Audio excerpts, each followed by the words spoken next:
What if I told you the stories we've been telling for thousands of years aren't just entertainment, they're the hidden code of human imagination?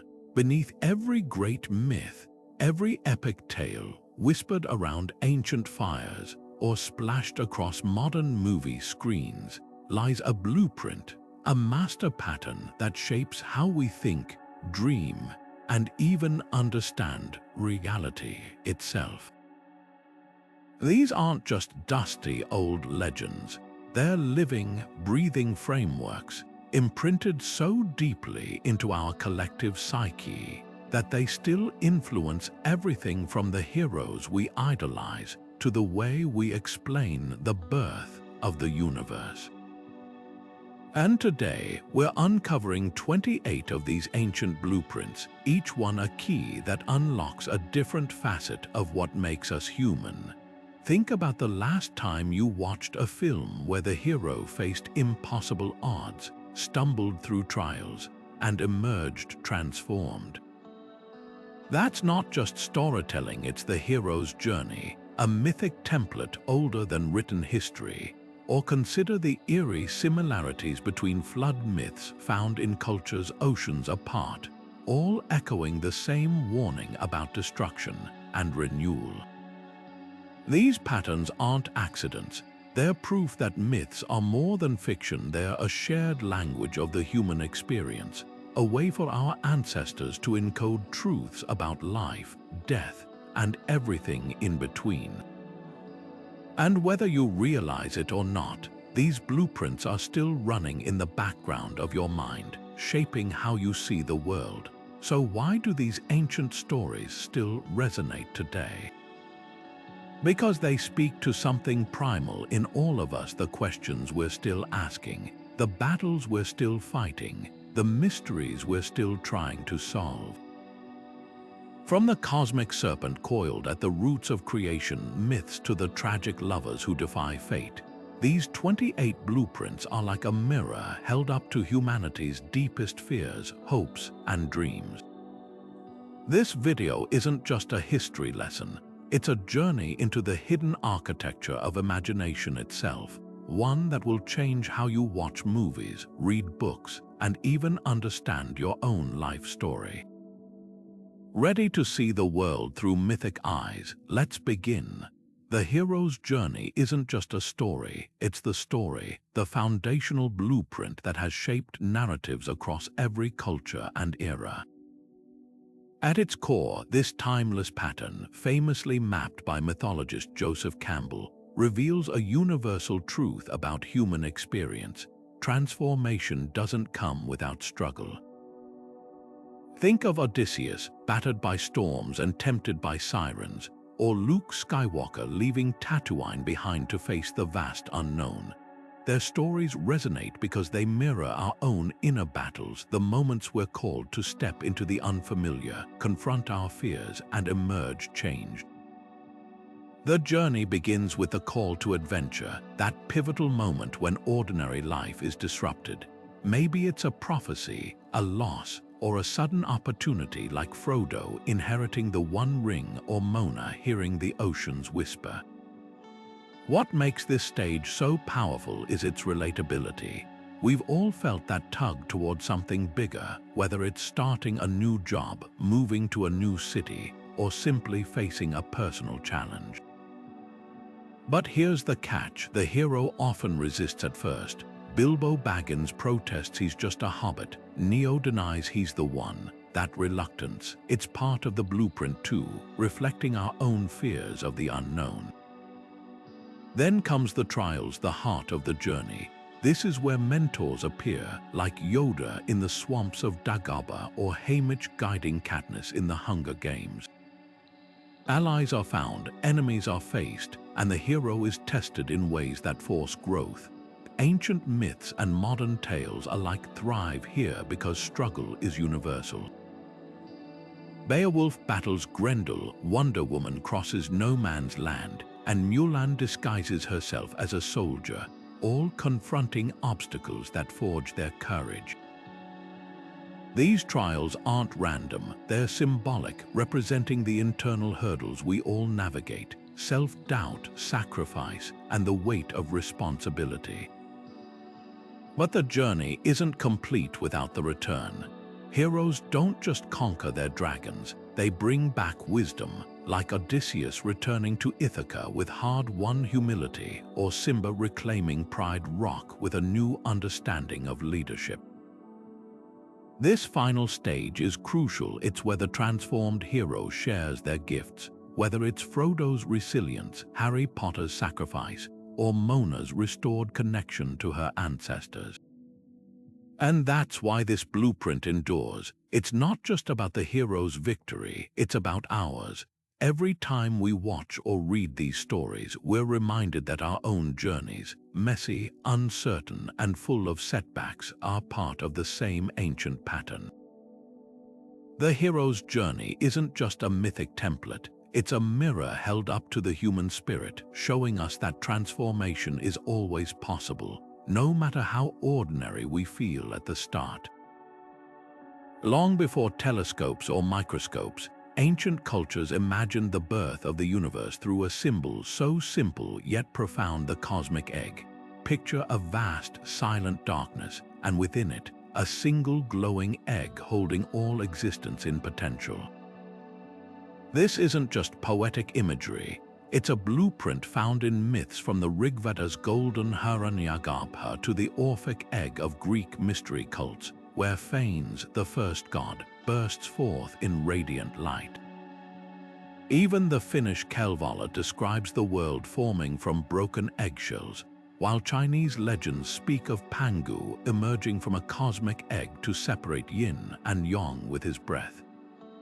What makes this motif so universal? It captures the essence of creation itself. The moment chaos gives way to order, emptiness to possibility. The cosmic egg isn't just about beginnings, it's a metaphor for how structure emerges from the formless.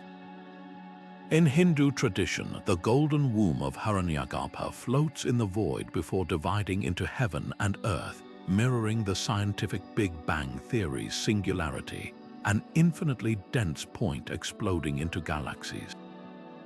The parallels are uncanny. Just as ancient myths describe the egg cracking to release light and life, modern physics speaks of cosmic inflation, where the universe expands from a hot, dense state. These stories, separated by millennia, share a startling truth. Creation is both a rupture and a revelation, a breaking open that makes space for everything that follows. But the cosmic egg's power lies deeper than cosmology. It's a psychological blueprint too, reflecting how ideas, art, and even personal transformation begin. Think of an artist staring at a blank canvas, a silent, egg-like potential before the first brushstroke cracks it open into something new. Or consider the moment of inspiration, when a solution suddenly hatches in your mind after wrestling with chaos.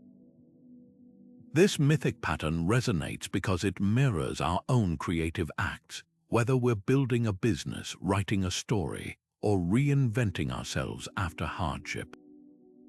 The egg reminds us that every ending carries the seed of a beginning, just as the phoenix rises from its own ashes only after being consumed by fire. What's equally fascinating is how this blueprint challenges linear notions of time. Many egg myths imply cyclical creation, like the Polynesian belief that the universe hatches, dies, and is reborn repeatedly. This echoes modern multiverse theories, where universes bubble up endlessly like eggs in a cosmic nest. Even the Ouroboros, the serpent eating its own tail, often depicted coiled around an egg, symbolizes eternity's loop. These myths suggest that creation isn't a one-time event but an ongoing process, inviting us to see our own lives as part of a vast, regenerative pattern. The cosmic egg's legacy endures because it answers a primal human question: how can something come from nothing? Whether through science or story, we're drawn to this mystery. And perhaps that's the blueprint's greatest gift. It doesn't just explain the universe's birth, it inspires us to keep cracking open our own shells, to embrace the chaos before the hatching, and to trust that within every void lies the potential for worlds unseen. Standing at the center of countless myths, the world tree isn't just a plant, it's the very spine of the cosmos, a living bridge between realms we can see and those we can only sense. Picture Yggdrasil, the immense ash tree of Norse legend, its roots gnawed by dragons, its branches sheltering gods, and its trunk humming with the secrets of runes. Or the Mesopotamian tree of life, its fruits granting immortality, its presence a testament to the bond between earth and the divine. From the Siberian shaman's birch to the Hindu people tree under which Buddha attained enlightenment, this blueprint emerges again and again, revealing something profound about how humans map the universe, not just geographically but spiritually. What makes the world tree so enduring is its role as an axis mundi, a cosmic pillar holding reality together. In many traditions, it's not just a symbol but a literal pathway. The Norse believed Yggdrasil connected Asgard, realm of the gods, to Midgard, the human world, and down to Helheim, the shadowy underworld.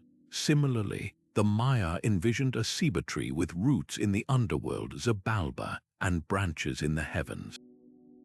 Even today, this idea lingers in unexpected places. Think of the ladder in Jacob's dream, angels ascending and descending, or the beanstalk in fairy tales leading to giant-filled skies. These aren't just stories, they're echoes of a shared human intuition that the universe has layers, and the sacred lies in the spaces between. But the world tree is more than a cosmic elevator, it's a mirror of nature's interdependence.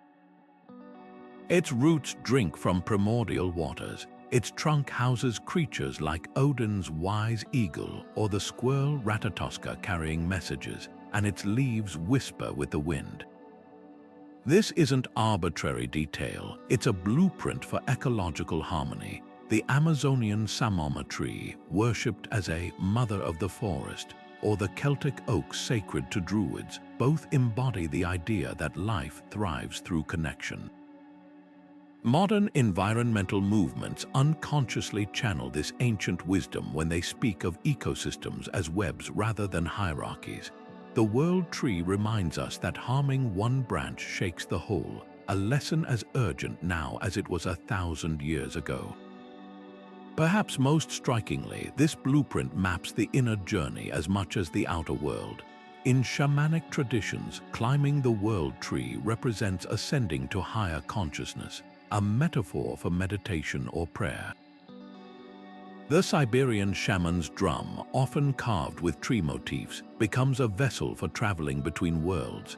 Even psychology borrows this imagery. Carl Jung described the psyche as a tree, with conscious thought as the canopy and the unconscious as the roots. When we speak of putting down roots or branching out, we're invoking this ancient template without realizing it.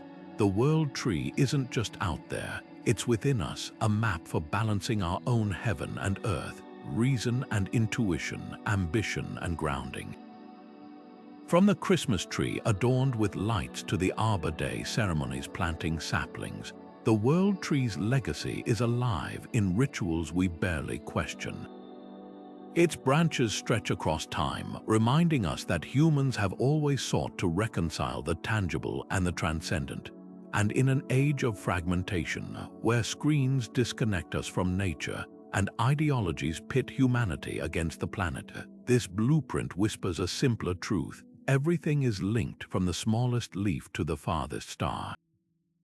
The next time you walk under a tree's shade, pause. You're standing beneath more than wood and leaves. You're touching a myth that has cradled civilizations, urging them and us to remember their place in the great, breathing web of existence. Water surges over mountaintops, swallowing cities whole, a nightmare shared by cultures separated by oceans and centuries. From the Mesopotamian epic of Gilgamesh, where the god Enlil drowns humanity in fury, to the biblical Noah building his ark, flood myths ripple across every continent. The ancient Greeks told of Zeus purging the world with rain, while the Maya Popol Vuh describes a deluge of sticky resin, and the KH people speak of a great flood sent by the heart of the sky. Even indigenous Australian lore recounts a time when the ancestral serpent Unga caused waters to rise. These aren't coincidences, they're fragments of a collective human memory, a blueprint etched deep into our psyche, warning that civilization hangs by a thread, but also promising that after the waters recede, life begins again. Beneath the surface of these stories lies a startling pattern. Floods don't just destroy, they cleanse. In the Babylonian Atrahasis epic, the gods send the flood because humanity's noise disturbs their peace, a reset button on a world grown chaotic. Noah's story carries the same theme. The ark isn't just survival, it's a vessel carrying the seeds of a purer future. The Hindu Matsya Purana tells of the fish avatar Vishnu saving Manu from the flood, not just to preserve life but to restore Dharma, the cosmic order. These myths reveal a truth we still grapple with today. Sometimes collapse precedes transformation. Think of forest fires that make way for new growth, or personal crises that force us to rebuild ourselves from the ground up. The flood blueprint isn't about fear, it's about the necessity of starting over. What's even more fascinating is how science intersects with these ancient stories. Geologists point to real catastrophic floods like the Black Sea deluge hypothesis around 5,600 years ago, or the Missoula floods in North America that may have inspired these legends. The Zuni tribe's flood myth, where the Corn Maidens guide survivors to safety, eerily parallels the migration stories of early humans displaced by rising seas. Whether through oral tradition or shared trauma, flood myths encode a practical lesson: adapt or perish. Our ancestors didn't just recount disasters, they turned them into survival manuals, teaching future generations how to navigate uncertainty. Yet the most powerful thread in these myths isn't water. It's the ark, the raft, the tiny vessel of hope. In the Chinese legend of Great Yu, the hero doesn't escape the flood. He tames it, spending 13 years digging channels to redirect the waters. The Incan story of Yunu Pachacuti tells of a couple surviving in a sealed box, emerging to repopulate the earth with kindness. These aren't passive tales of victimhood. They're blueprints for resilience, reminding us that even in the worst storms, human ingenuity and compassion can be lifelines.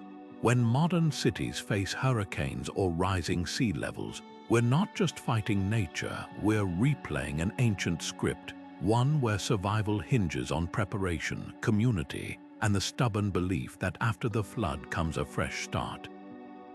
The flood myth endures because it mirrors the cycles we still live by. Financial crashes, pandemics, even personal losses. They all feel like rising waters threatening to drown us. But these stories whisper a counterintuitive truth. Destruction can be a form of creation, like the Nile's annual floods leaving fertile silt in their wake, or the way forest fires release seeds dormant in the soil. Endings carry the DNA of new beginnings. The next time you face a personal deluge of failure, a breakup, a shattered dream, remember the ark, the fish, the sealed box. The flood blueprint isn't just about surviving the storm. It's about learning to sail. Chaos isn't always the enemy. Sometimes it's the spark that reshapes the world. Enter the trickster, mythology's most delightfully disruptive force, a figure who dances on the edge of rules, turning order upside down just to see what happens. Loki, the Norse shapeshifter who engineers both calamity and salvation. Anansi, the West African spider whose cunning webs ensnare even the gods. Coyote, the Native American prankster who stumbles into creating rivers and constellations while chasing his next meal. These aren't just mischief makers, they're the original agents of change, the wild cards in the cosmic deck. Where other myths preach stability, the Trickster blueprint whispers a radical truth: progress often begins with a little chaos. What makes the Trickster so compelling is their dual nature, both creator and destroyer. Take the Polynesian demigod Maui, who slows the sun with a rope made of his sister's hair, giving humans longer days to grow food. His methods are unorthodox, even reckless, but the outcome transforms life itself. Similarly, the Hindu god Krishna spends his childhood stealing butter and playing flute, yet his antics conceal divine lessons about joy and detachment. Even in modern stories, this duality persists. Think of Bugs Bunny outsmarting hunters or Deadpool breaking the fourth wall. The Trickster doesn't just break rules, they expose how arbitrary those rules might be, forcing societies to question rigid structures. But the Trickster's greatest power lies in their connection to the marginalized. In many cultures, these figures embody the underdog's wit against overwhelming power.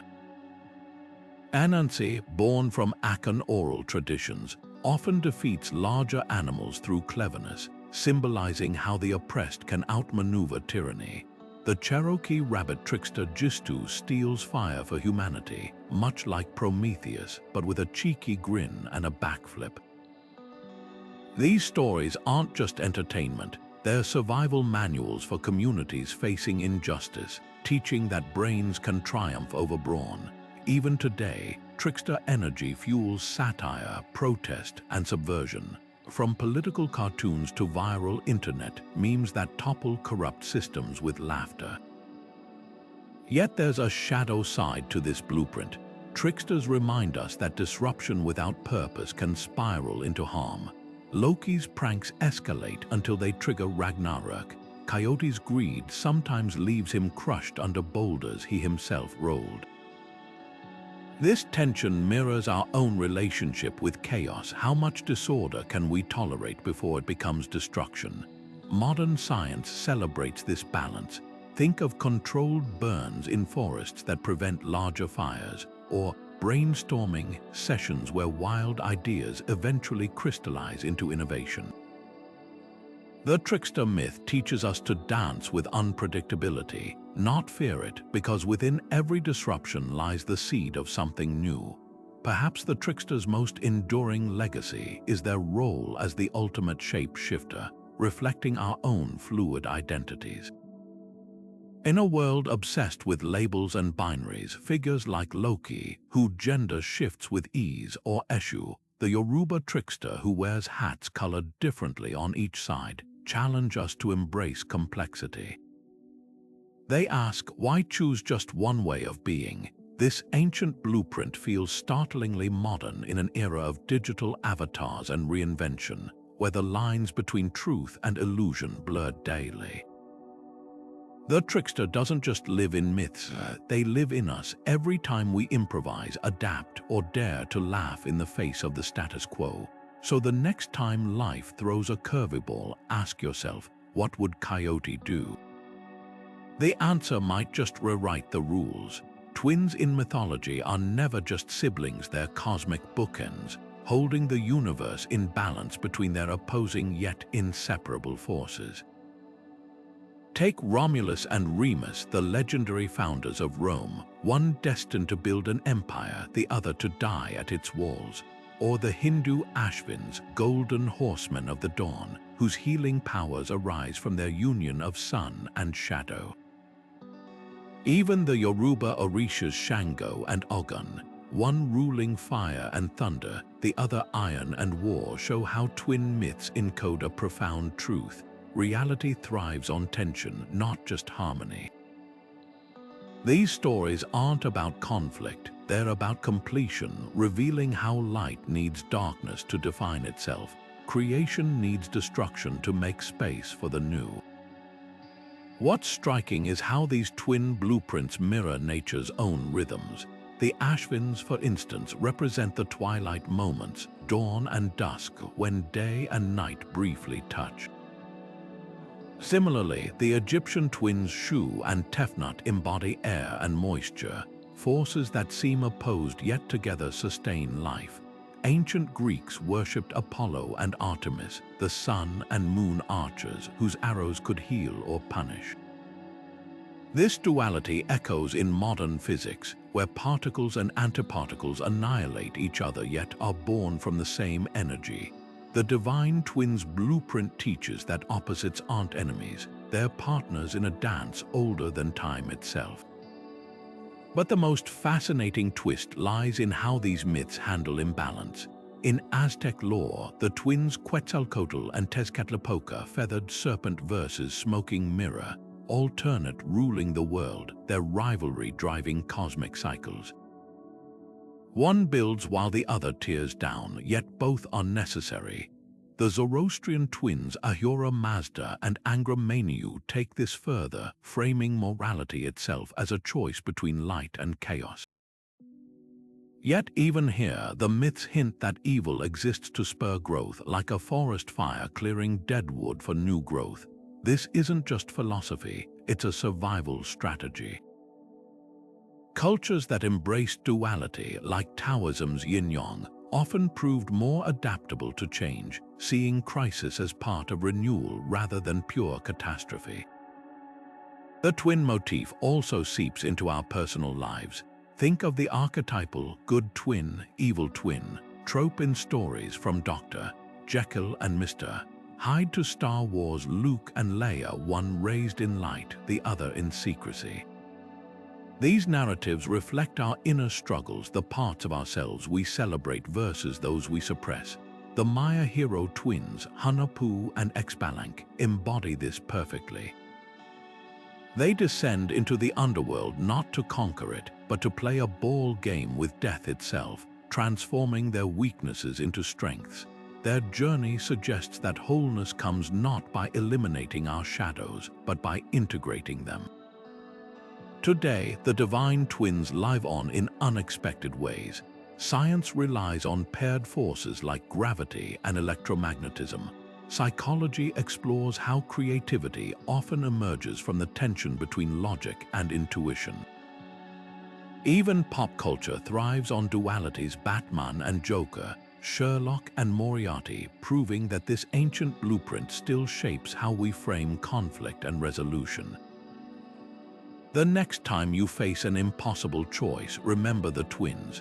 They remind us that life isn't about picking sides, but about holding both until the bigger pattern reveals itself. After all, day doesn't defeat night, they take turns, and in that exchange, the world keeps turning too. The descent into the underworld isn't an escape, it's a confrontation with everything we fear, lose, or bury deep within ourselves.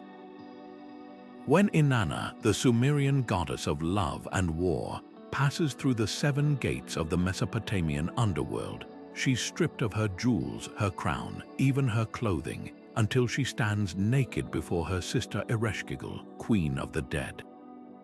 This isn't just a myth, it's a masterclass in surrender.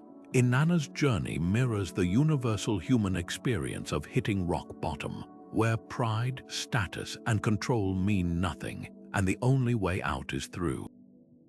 The same pattern echoes in Orpheus's harrowing trek to retrieve Eurydice, his music the only weapon against the silence of death.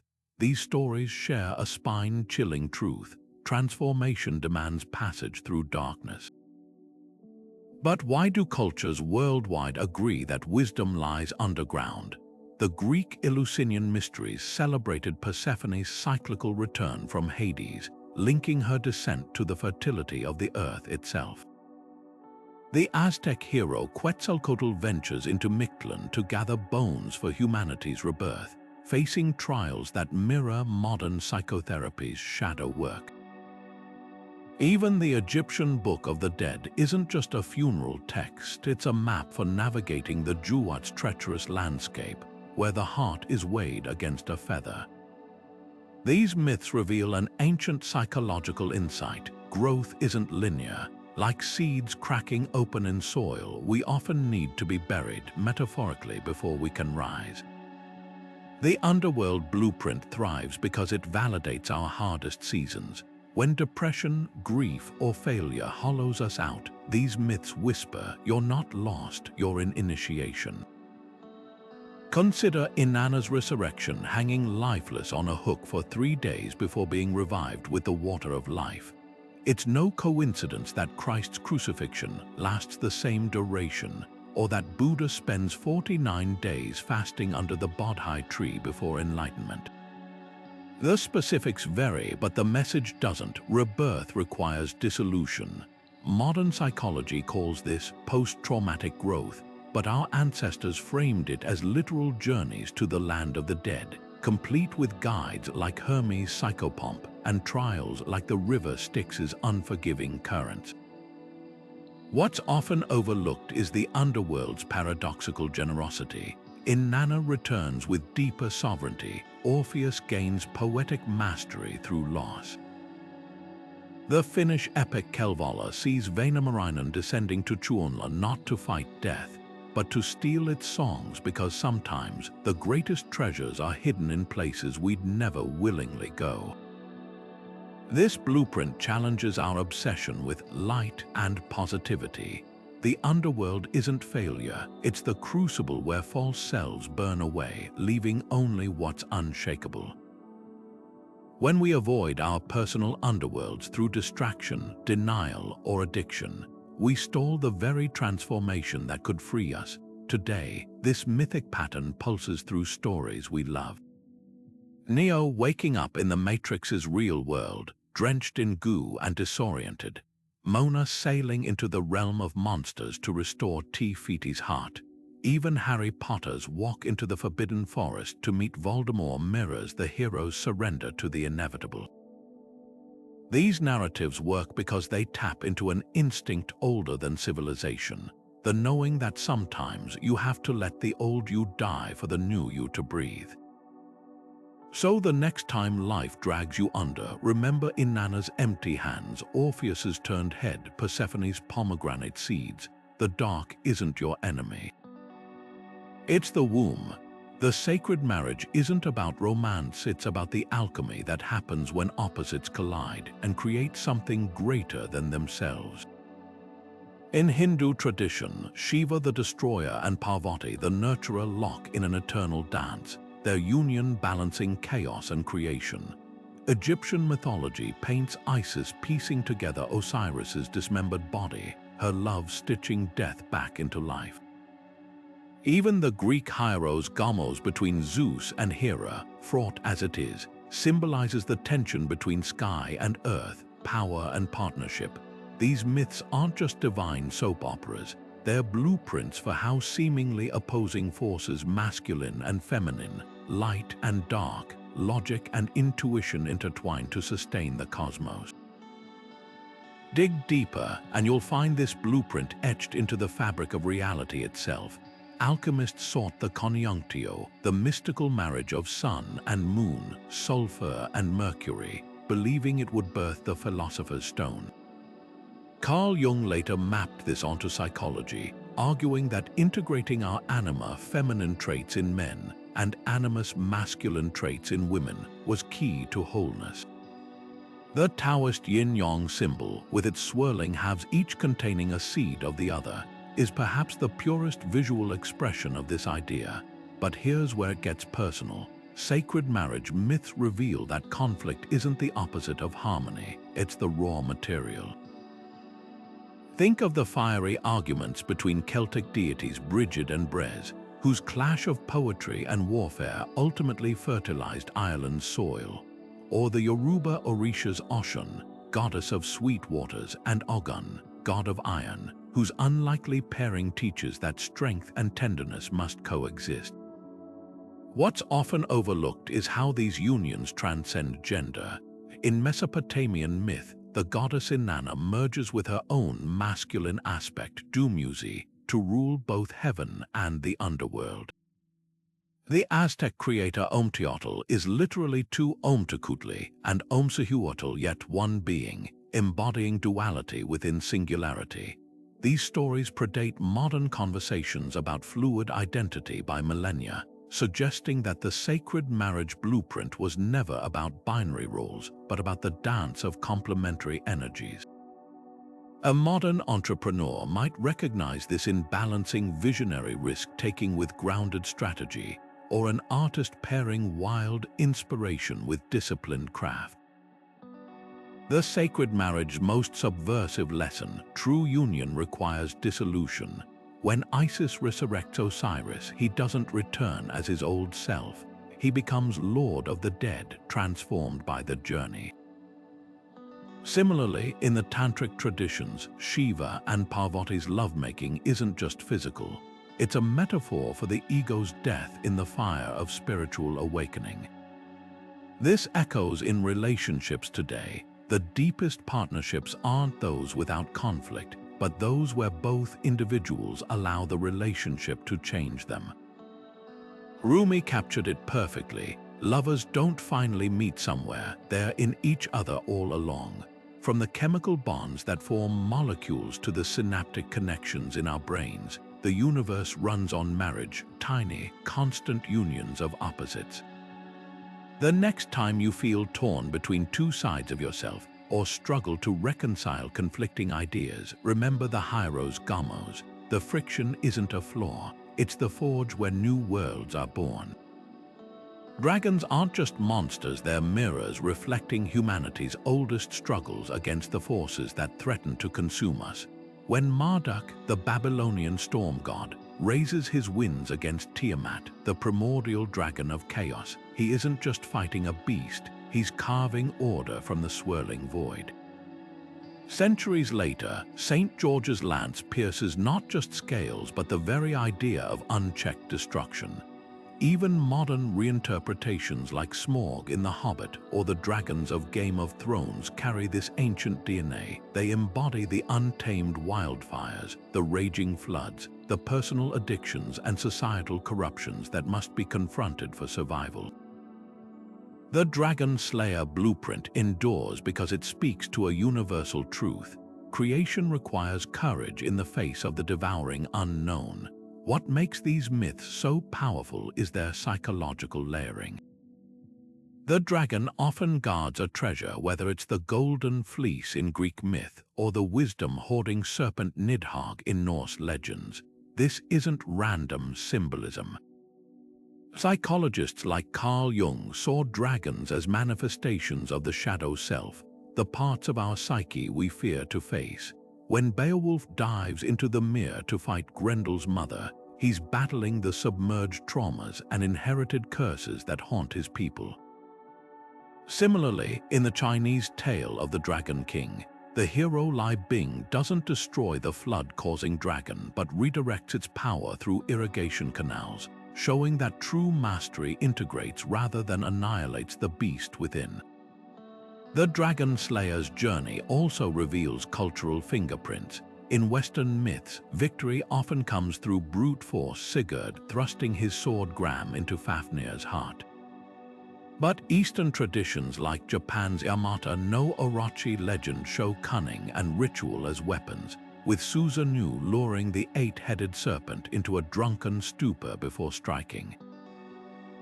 Indigenous stories, from the Pueblo horned serpent to the Australian rainbow serpent, blur the line between enemy and ancestor, suggesting that what we fight might also be part of us. These variations aren't contradictions, they're adaptations of the same blueprint to different landscapes, both external and internal. Modern life teems with dragon battles.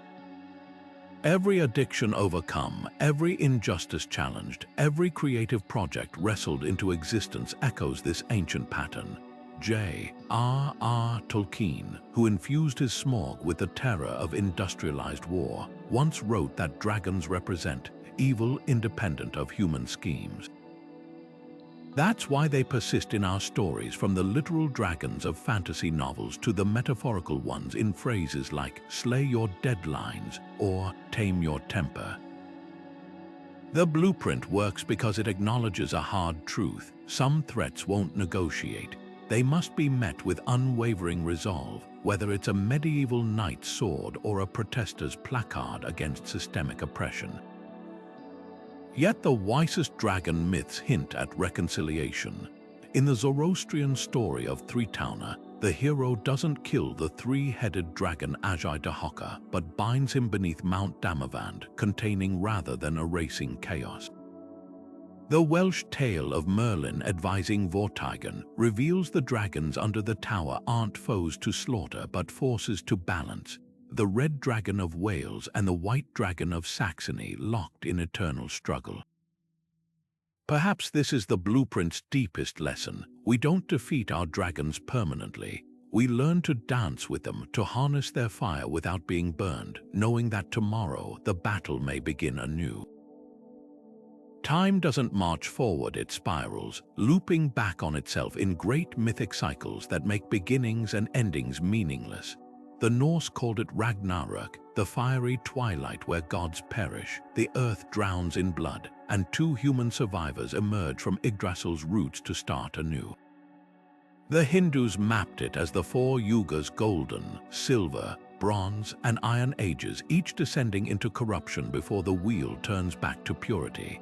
Even the Aztecs believed in 5 suns, each world destroyed by jaguars, hurricanes, or raining fire, only for a new sun to rise from sacrifice.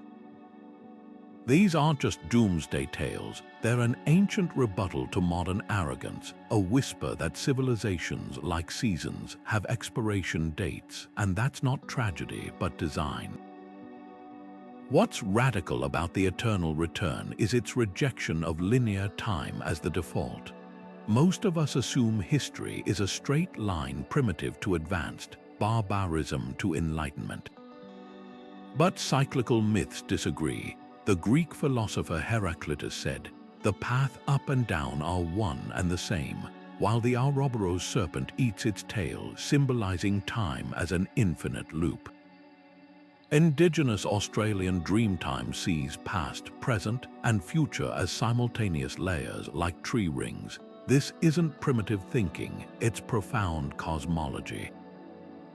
Modern physics toys with similar ideas, from the Big Bounce theory where universes expand, collapse, and rebirth to Nietzsche's concept of eternal recurrence, where every life replays identically forever.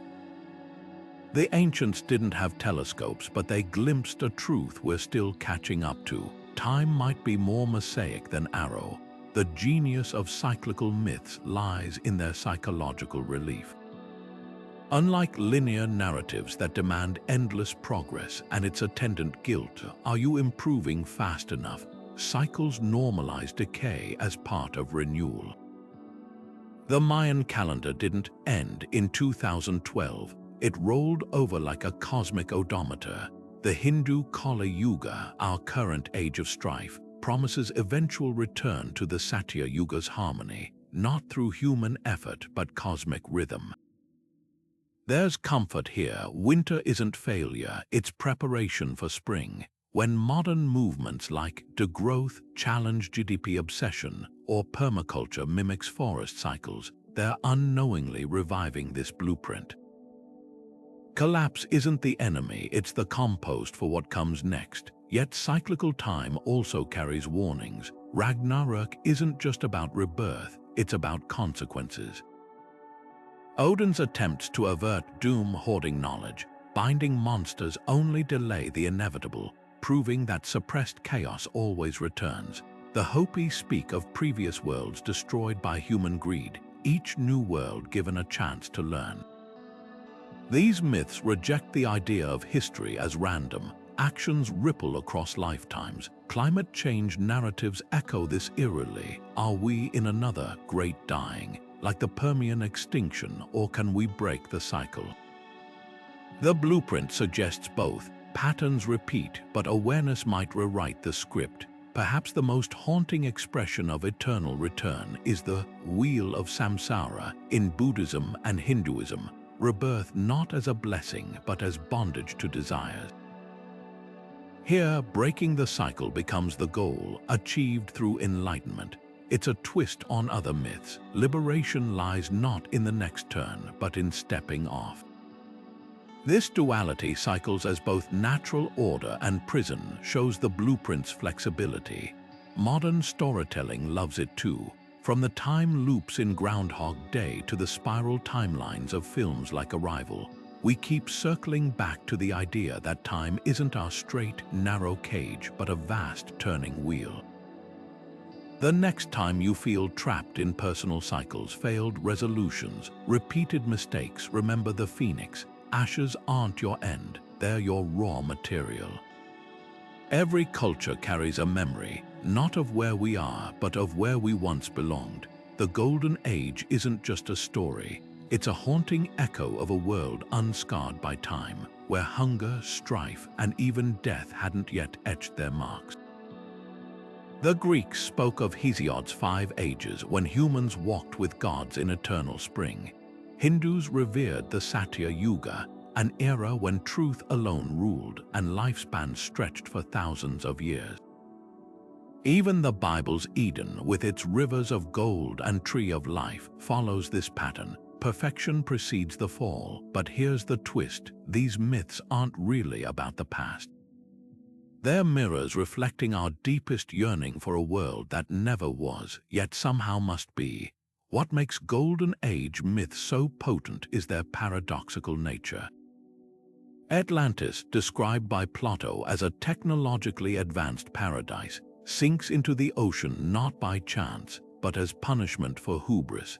The Chinese legend of Peach Blossom Spring depicts a village untouched by war or taxes, but the moment it's discovered, it vanishes forever. These stories whisper a warning. Utopia isn't lost because time stole it. We lost it through our own flaws. The Persian Jamshid, whose golden reign crumbled when he claimed godhood, or the Norse Gulltoppr, the rooster whose crowing marked the end of the gods' eternal feast, both underscore the same truth. Paradise isn't a place, it's a state of balance shattered the moment we take it for granted. Yet Golden Age myths aren't just scoldings, they're compasses. The Aboriginal dream time, where ancestral beings shaped the land in perfect harmony, isn't just a creation tale, it's a map for sustainable living. The Lakota's Black Hills, once a sanctuary where buffalo roamed without fear, inspire modern conservation efforts. Even dystopian fiction like Orwell's 1984 or the film Wall-E gains power by contrasting decay with glimpses of what was or could be. These narratives fuel movements, from environmentalism's push to restore ecosystems to mindfulness practices seeking inner Eden. The Golden Age blueprint doesn't trap us in nostalgia, it propels us forward by showing what's possible. Archaeology adds a fascinating layer, evidence of real Golden Ages, like the Indus Valley civilizations, advanced urban planning, or the peaceable kingdom of ancient Crete, suggest some myths might be blurred memories of actual societies.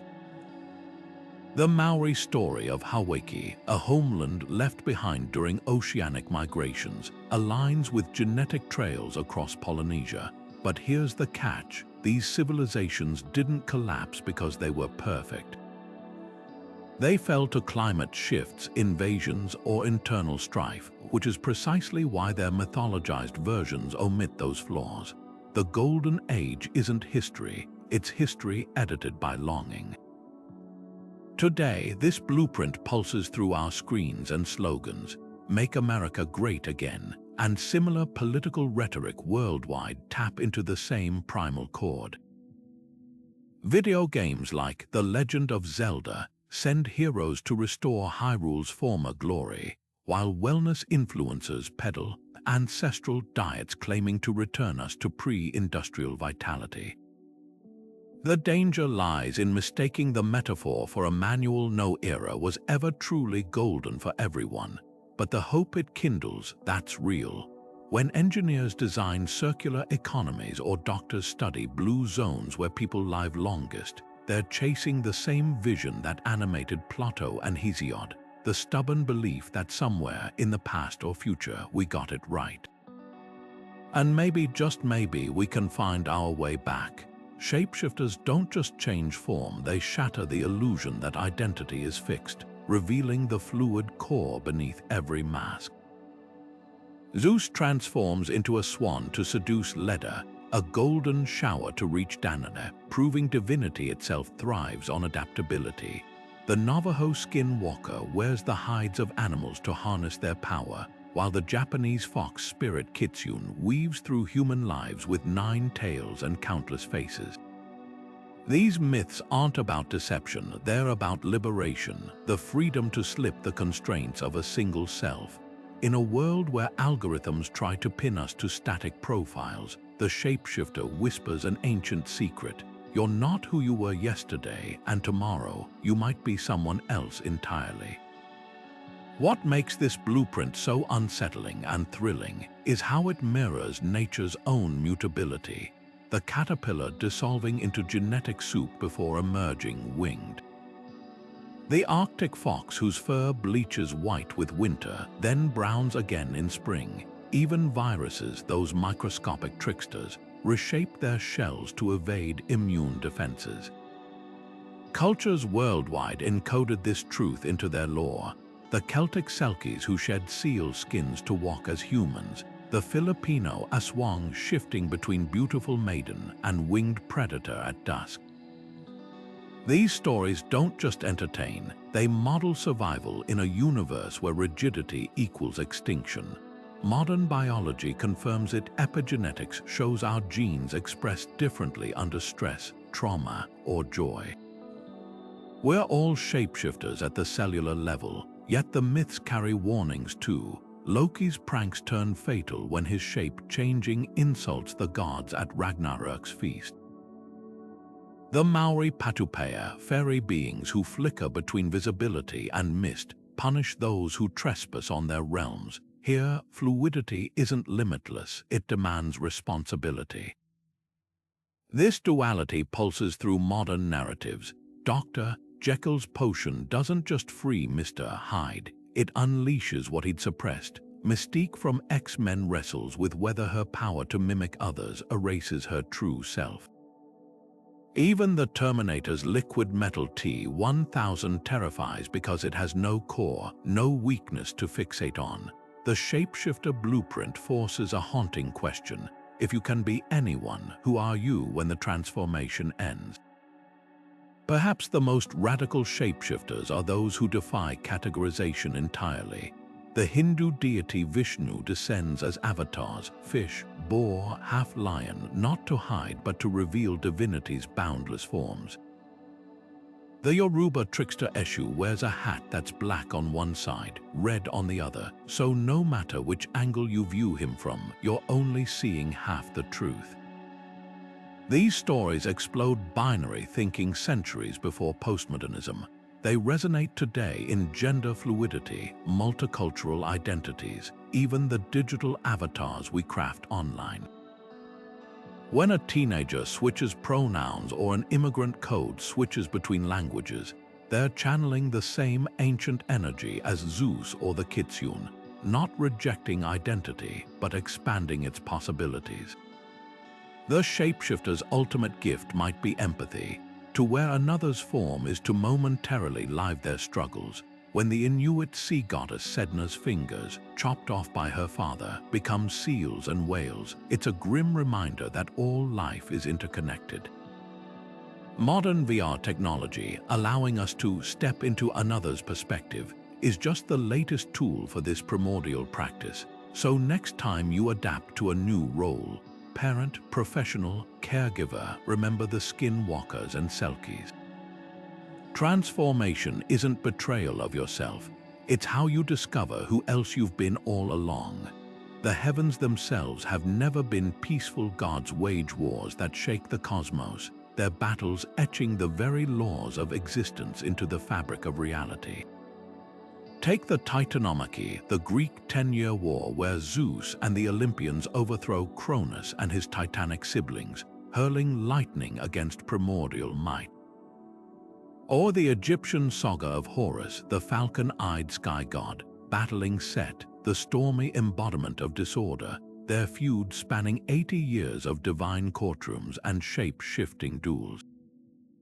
These aren't just divine soap operas, they're blueprints for how cultures frame the eternal tug of war between order and chaos, structure and upheaval. Beneath the thunderbolts and bloodshed lies a startling truth. Every society's vision of stability is forged in the fires of conflict. What makes celestial battles so gripping is their sheer scale. They're not petty squabbles but existential resets. When the Babylonian god Marduk slays Tiamat, the dragon of primordial saltwater, he doesn't just win a fight. He splits her carcass into the vault of heaven and the earth beneath our feet. The Hindu Devas and Asuras churn the ocean of milk with a mountain, birthing the nectar of immortality amidst tsunamis of poison. These myths don't shy from violence because they recognize a hard truth: creation often demands destruction. Modern science echoes this. The birth of our moon likely involved a cataclysmic collision between Earth and a Mars-sized planet. Even today, new stars ignite in the debris of supernova. The universe, it seems, agrees with the ancients' order isn't a given. It's wrestled from chaos again and again, yet these battles are never just about force. They're about legitimacy. Horus's struggle with Set isn't merely revenge for Osiris's murder. It's a divine courtroom drama where Maat, the principle of cosmic justice, hangs in the balance. The Norse Aesir and Vanir gods, after a brutal war, cease fighting not when one side conquers, but when they spit into a cauldron and create Kvasir, the wisest being alive.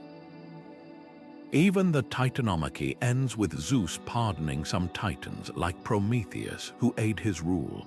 These nuances reveal a deeper layer. Celestial battles aren't about annihilation. They're about integration, the victors absorbing the strengths of the vanquished to build a sturdier order. It's no coincidence that Zeus's reign includes titanic allies, or that Set, though defeated, remains Egypt's protector of deserts and storms. The message is clear: true stability doesn't erase chaos, it harnesses it. The celestial battle blueprint also mirrors human politics with uncanny precision.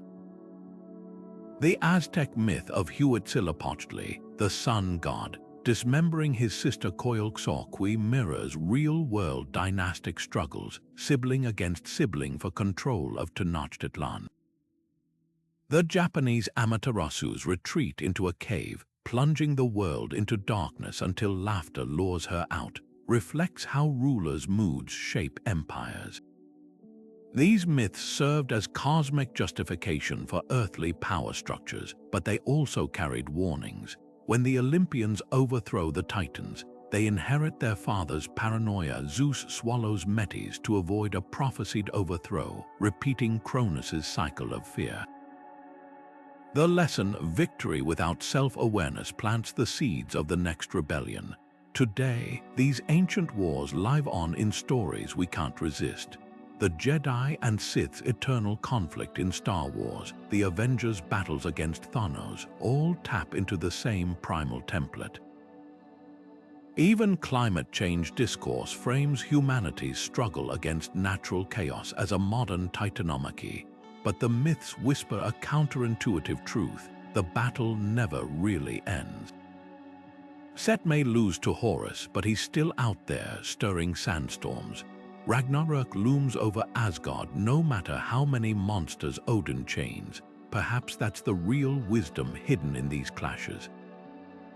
The goal isn't permanent peace, it's learning to fight wisely, to rebuild with each upheaval, and to recognize that even gods must wrestle with forces beyond their control. Fire stolen from the gods never comes without a price. Just ask Prometheus, chained to a rock with his liver torn out daily by Zeus's eagle, or Adam and Eve, exiled from Eden for tasting the fruit of wisdom. Across cultures, myths whisper the same warning: knowledge isn't neutral. It's a power that reshapes both its wielder and the world, often in ways no one can predict. The Sumerian god Enki gifts humanity the arts of civilization: writing, law, medicine, only for the other gods to flood the earth in retaliation. The Hindu Vedas speak of the nectar of immortality, churned from the ocean but guarded by Vishnu lest mortals drink it. These stories aren't just about divine jealousy, they're grappling with a paradox as old as consciousness itself, that enlightenment can be as dangerous as ignorance. What makes forbidden knowledge so compelling is its dual nature. The same fire that lets Prometheus's humans cook food and forge tools also fuels war and industry's excesses. The Norse god Odin doesn't just learn runes, he hangs himself on Yggdrasil for 9 nights, pierced by his own spear, to earn them. His sacrifice reveals a truth often glossed over: wisdom isn't free. It demands suffering because to know more is to bear the weight of what can't be unknown. Modern science echoes this. Nuclear physics brought both clean energy and Hiroshima. Social media connects billions while eroding attention spans. Like Pandora's box once opened, these advancements can't be stuffed back in, and their consequences ripple far beyond the inventor's intent. Yet these myths also hint that suppression breeds rebellion. In West African lore, the spider Anansi tricks the sky god Niamh into releasing all stories to the world, proving that knowledge, once glimpsed, refuses to stay caged. The Polynesian demigod Moi slows the sun itself, forcing more daylight for fishing and farming despite the god's design. Even Prometheus's torture ends with Heracle's intervention, a nod that progress, however painful, can't be permanently halted. This tension pulses through history: Galileo's telescope challenging church doctrine, or CRISPR gene editing sparking ethical panics. The blueprint doesn't just warn against overreach, it acknowledges humanity's unstoppable drive to push boundaries, consequences be damned. The most haunting layer, forbidden knowledge, often reveals uncomfortable truths about the knowers. In the Gnostic Gospels, eating from the tree of knowledge exposes Adam and Eve not to sin, but to the realization that their creator is flawed, a theme echoed in Philip K. Dick's sci-fi visions. The Japanese myth of Yorishima Taro, who opens a forbidden box to find himself aged centuries, mirrors how some discoveries, like mortality's inevitability or love's fragility, can't be unlearned without cost. Psychology confirms this. Traumatic memories repressed resurface as nightmares, while societal truths like climate change provoke denial precisely because they're too vast to face. The myths suggest that enlightenment's true test isn't gaining wisdom, but enduring the disillusionment that follows. Today's debates about AI, genetic engineering, or even viral misinformation are just the latest verses in this ancient song. When tech CEOs warn of AI's existential risks or bioethicists debate playing God, they're invoking the same cautionary framework as Hesiod's tale of Pandora. But the forbidden knowledge blueprint offers more than just warnings. It maps a middle path, the Taoist story of the farmer who loses his horse. Good luck. Bad luck, who knows, reminds us that no technology is purely benevolent or destructive. It's our choices, not the fire itself, that determine whether we're warmed or burned. So the next time you stand before a metaphorical tree of knowledge, a career risk, a painful truth, a revolutionary idea, remember Prometheus's grin through the eagle's beak. Some torments are worth bearing for the light they bring. Death isn't the end in these stories, it's the necessary pause before rebirth, the dark soil where transformation takes root. Osiris, the Egyptian god of the afterlife, is murdered by his jealous brother Set, dismembered into 14 pieces and scattered across the Nile. Yet his wife Isis gathers his fragments, and through her magic, he revives not to rule the living, but to reign over the dead as a symbol of eternal return. Across the Mediterranean, Dionysus, the Greek god of wine and ecstasy, is torn apart by titans, only to be reborn from Zeus's thigh, embodying the vine that dies in winter and surges back with spring's intoxicating sap. Even the biblical Jesus, crucified and buried, rises on the third day, his resurrection mirroring the agricultural rhythms of sowing and harvest that ancient peoples depended upon for survival. These myths aren't coincidences, they're reflections of a truth etched into the bones of the earth. Life feeds on death, and decay is just another word for preparation. What unites these dying and rising gods is their deep tie to the vegetative world. Osiris's resurrection is celebrated with the sprouting of barley from his effigy, linking his fate directly to the crops that sustained Egypt.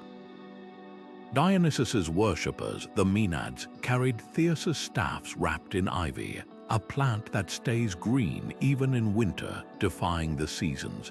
The Sumerian goddess Inanna's descent into the underworld and return parallels the annual disappearance and reappearance of the date palm's fruit, a staple of Mesopotamian life. These deities don't just die and rise arbitrarily. Their cycles mirror the very ecosystems that fed their worshippers. Modern science confirms this intuition. Forests rely on fungal networks to recycle fallen trees into nutrients for new growth, and phytoplankton blooms follow the death of winter's ice. The myths got there first, wrapping existential truth in stories that even a child could grasp. But the blueprint goes deeper than agriculture. It maps the human soul's journey through suffering. The Eleusinian mysteries, secret rites honoring Demeter and Persephone, promised initiates liberation from the fear of death by reenacting the maiden's annual return from Hades. Early Christians baptized converts in tomb-like fonts, symbolizing burial and rebirth alongside Christ. Even secular traditions echo this pattern. Think of the phoenix rising from ashes, or the caterpillar dissolving in its chrysalis to emerge winged. These narratives all whisper the same uncomfortable wisdom. Growth demands surrender. You can't become without first unbecoming, whether it's a seed cracking open or a person shedding old identities. Psychologists call it post-traumatic growth, but our ancestors painted it in starker hues: literal dismemberment, descent into darkness, the humiliation of the cross, because they understood that true transformation isn't tidy. It's a kind of death, the most subversive layer. These gods often return changed. Osiris doesn't reclaim his earthly throne. He becomes lord of the underworld, his green-skinned visage a reminder that life springs from decay. Inanna loses her lover Dumuzi to the underworld as payment for her escape, teaching that resurrection exacts a cost. Even Jesus' post-resurrection appearances are fleeting. He ascends, leaving his followers to build the kingdom without his physical presence. These endings defy Hollywood's happily ever after, suggesting that rebirth isn't about restoring what was lost, but forging something new from the pieces. Modern grief therapy echoes this. You don't get over loss. You learn to live with its silhouette beside you. Today, the dying and rising God lives on in stories we can't resist. Neo dies in the Matrix only to awaken with transcendent power. Jon Snow returns from assassination with a fiercer purpose. Even the zombie apocalypse genre, for all its gore, taps into this primal template. The dead walk, but what emerges is rarely the person they were. These myths endure because they answer a fear deeper than mortality, the terror that suffering might be meaningless. The dying god says otherwise. Winter always turns. The scar is where the light enters, and sometimes the only way to live is to first let go. The earth isn't just our home, it's a living, breathing force that gives life as swiftly as it takes it away. The Great Mother archetype captures this duality in its rawest form, from Gaia, the Greek primordial goddess whose body formed the mountains and whose blood became the seas, to Kali, the Hindu deity who dances on corpses while wearing a garland of skulls, her tongue lolling in ecstatic destruction. These goddesses don't fit neatly into boxes labeled good or evil. They are the soil that feeds the crops and the earthquake that swallows cities whole, the womb and the tomb intertwined. This blueprint isn't about gentle nurturance alone. It's about the fierce, untamable power of creation itself, which demands balance through cycles of life and death. Dig deeper and you'll find the Great Mother's fingerprints on every continent, the Inca revered Pachamama, who could bless harvests or send landslides if disrespected. The Celtic Danu, namesake of the Tuatha De Danann, flowed through rivers and battles alike. Even the biblical figure of wisdom, Sophia, whispers of this tradition, an eternal feminine presence shaping the cosmos alongside the divine. What unites these figures isn't just their gender but their role as liminal beings, straddling the line between tenderness and terror.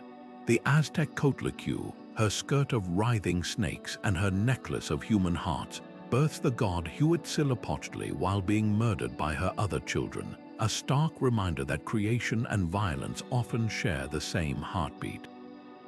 Modern ecology unintentionally echoes this ancient wisdom. Just as Gaia theory proposes the planet as a self-regulating organism, the Great Mother myths understood nature as a conscious, responsive force. When Kali's rage destroys, it's not senseless brutality. It's the forest fire that clears invasive species, the flood that replenishes silt for new growth. These stories reject the idea of nature as either a passive resource or a monstrous adversary. Instead, they frame her as an active participant in life's dance, one who nurtures and devours in equal measure. Indigenous traditions have long upheld this balance. The Lakota's white buffalo calf woman brings the sacred pipe, but also warns of famine if her teachings are ignored. The Great Mother doesn't coddle, she demands reciprocity. Yet somewhere along the way, Western narratives flattened the divine feminine into one-dimensional tropes, the virgin or the hag, the maiden or the crone. Compare this to the Hindu Tridevi, where Saraswati's wisdom, Lakshmi's abundance, and Parvati's power form an unbreakable triad, or the Yoruba's Ocean, whose river waters heal and drown with the same currents. The Great Mother blueprint corrects this reduction, showing that the feminine divine isn't just about birth and beauty, but about the full spectrum of existence.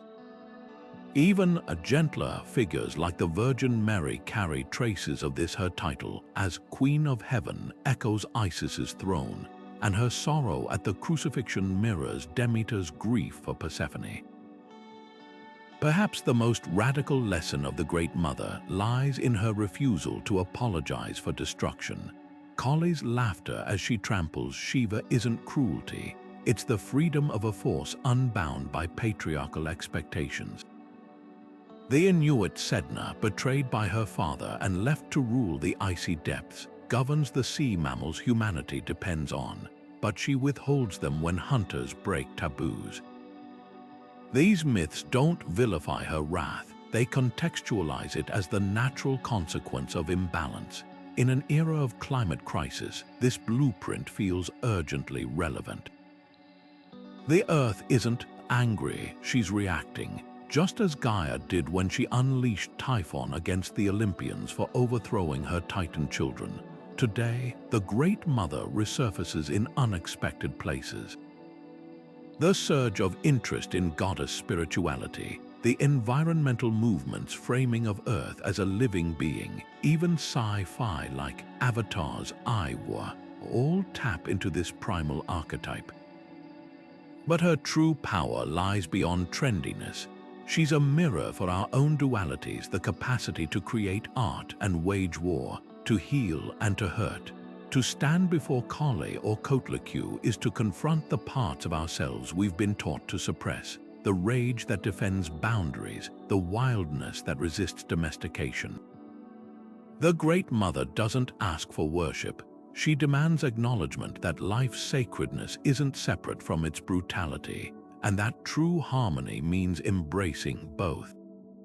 Serpents don't just slither through grass, they coil around the very pillars of creation. their scales glinting with secrets older than time. Quetzalcoatl, the feathered serpent of Mesoamerica, doesn't just bring wind and wisdom.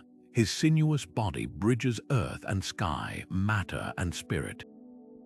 The Ouroboros, that ancient symbol of a snake swallowing its own tail, isn't merely a curiosity, it's a living equation, a perfect loop where beginnings and endings dissolve into infinite renewal. Even the Norse Jörmungandr, the world's serpent encircling Midgard with its tail in its mouth, mirrors this eternal pattern. What makes these serpent deities so mesmerizing isn't their danger, but their paradox. They embody destruction and rebirth in the same breath, their flickering tongues tasting both poison and medicine. But the cosmic serpent's true genius lies in its uncanny resonance with modern science. The double helix of DNA, that twisting ladder of life, mirrors the caduceus, the staff of Hermes entwined with two serpents, symbolizing healing since antiquity. The Kundalini of Hindu tradition, a coiled serpent at the base of the spine, awakens as spiritual energy rises through chakras, mirroring the nervous system's electrical impulses. Even the Fibonacci spiral, nature's favorite shape in seashells and galaxies, echoes the serpent's undulating motion. These aren't coincidences, they're proof that ancient cultures intuited pattern science would later quantify. The serpent isn't just a myth, it's a metaphor for the universe's hidden architecture, written in scales instead of equations. Dive deeper, and the serpent reveals itself as time's master. The Aztecs depicted Quetzalcoatl as the morning star, vanishing and reappearing in celestial cycles. The Ouroboros appears in Egyptian funerary texts as the all-encompassing, representing the cyclical nature of the pharaoh's journey through death and rebirth. Even the Aboriginal rainbow serpent slithers through dreamtime, shaping rivers and laws in its wake, its body a living timeline. These myths predate modern physics, yet they grasp time's fluidity, how it bends, loops, and folds like a snake in motion. Einstein's relativity would have felt familiar to the Mayan astronomers who tracked Quetzalcoatl's celestial dance, or the alchemists who drew the Ouroboros in their treatises on transformation. Yet the serpent's most potent lesson might be its intimacy with transformation. In West African Dahomey mythology, the serpent Ado H. Wido carries the weight of the world on its back, its coils stabilizing the earth while its shedding symbolizes renewal. The Greek Asclepius's staff, crowned with a single serpent, still marks pharmacies worldwide, honoring the creature's ability to regenerate, a literal emblem of healing through change. This duality pulses through modern narratives too. The Midgard serpent's venom kills Thor during Ragnarok, yet its death fertilizes the new world. Even Harry Potter's Parseltongue, the ability to converse with snakes, isn't just a dark gift, it's a bridge between worlds, a reminder that wisdom often wears a forked tongue. Today, the cosmic serpent slithers through our collective unconscious in surprising ways.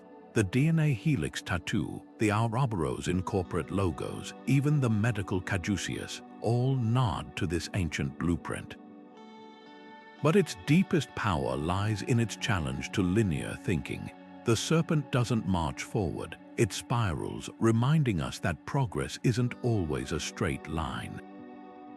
Whether in the double helix of your cells or the mythic coils of Quetzalcoatl, the message is the same. Transformation isn't a destination. It's the skin you shed, the circle you complete, the venom and the antidote woven into one shimmering, endless spiral. High above the clouds or hidden deep within the earth, every culture dreams of a city where the streets gleam with divine light and suffering has no home. Asgard, the Norse realm of the Aesir, isn't just a fortress in the sky, it's a cosmic blueprint, its golden halls and rainbow bridge reflecting an ideal order where warriors feast eternally and wisdom flows from Mimir's well. Half a world away, Hindu and Buddhist texts speak of Shambhala, a hidden kingdom nestled in the Himalayas where enlightened rulers guard secret knowledge until the world is ready. These mythic metropolises aren't escapist fantasies. They're architectural manifestations of humanity's deepest longing to build a society where justice, beauty, and transcendence aren't aspirations but foundations. What makes these divine cities so compelling is their paradoxical nature. They're both unreachable and immanent. The Greek Mount Olympus pierces the heavens, yet its gods meddle in mortal affairs with alarming frequency. The celestial Jerusalem in the Book of Revelation descends from the clouds, its streets of gold and gates of pearl symbolizing a perfected community where death shall be no more. Even Plato's Atlantis, for all its technological marvels, sinks beneath the waves as punishment for corruption, becoming a cautionary tale rather than a destination. These stories whisper a tantalizing truth. Utopia isn't a place to find, but a standard to strive toward. Modern attempts, from Brasilia's geometric idealism to Dubai's futuristic skyline, are all unconscious echoes of this ancient template, the human itch to mold reality into something grander. Yet the city of the gods isn't just about splendor, it's about sacred geometry. The Mesopotamian ziggurats, stepped pyramids aligning earth to heaven, weren't just temples, they were literal staircases for gods to descend. Angkor Wat's towers mirror Mount Meru, the Hindu Axis Mundi, while Gothic cathedrals like Notre Dame stretch skyward with ribbed vaults mimicking celestial vaults. This architectural language speaks volumes. A city designed by deities doesn't sprawl chaotically, it orbits divine principles. Even the grid layouts of modern cities, from New York to Kyoto, unconsciously replicate the mandala, a cosmic diagram of harmony. The blueprint suggests that urban planning at its highest level is a spiritual act, an attempt to etch eternity into pavement and steel, the most fascinating twist. These cities often guard a secret. Shambhala is said to hold the Kalachakra teachings, a Buddhist roadmap to global peace. Asgard hoards the mead of poetry, wrested from the giants through Odin's sacrifice. The biblical Eden, arguably the original divine dwelling, centers on the forbidden tree of knowledge. This recurring motif reveals another layer: perfection isn't passive. It demands initiation, struggle, even theft. The Promethean spark isn't gifted, it's seized, whether by climbing the world tree or decoding the city's hidden patterns. Modern science fiction understands this instinctively. The futuristic citadels of Wakanda or the citadel in Mass Effect aren't just shiny backdrops, they're challenges, asking what we'd sacrifice to earn their wonders. Today, the city of the gods lives on in pixels and policy. Virtual worlds like Second Life or Decentral, and let users build digital utopias, while movements like smart cities and eco-villages strive to materialize ancient ideals with solar panels and AI. But the myths warn against mistaking the map for the territory. The Babel story, where a tower to heaven collapses into linguistic chaos, reminds us that aspiration unchecked by humility breeds ruin. Perhaps that's the blueprint's ultimate gift, not a template for brick and mortar, but a compass. Whether through Asgard's Bifrost or Shambhala's hidden passes, these cities point beyond themselves to the real miracle, that we keep building, keep reaching, even when the blueprint smudges in our hands.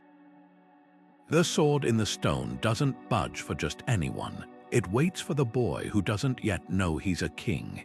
King Arthur's legend codifies one of mythology's most enduring blueprints, the chosen one, the figure singled out by fate, prophecy, or divine right to shoulder the world's weight. But here's the twist: Arthur isn't born with a crown on his head. He's raised in obscurity, unaware of his lineage until he pulls that sword by accident or destiny, depending on who tells the tale. This tension between predetermined greatness and the messy process of becoming pulses through every chosen one story, from Neo swallowing the red pill in The Matrix to Katniss Everdeen volunteering as tribute in The Hunger Games.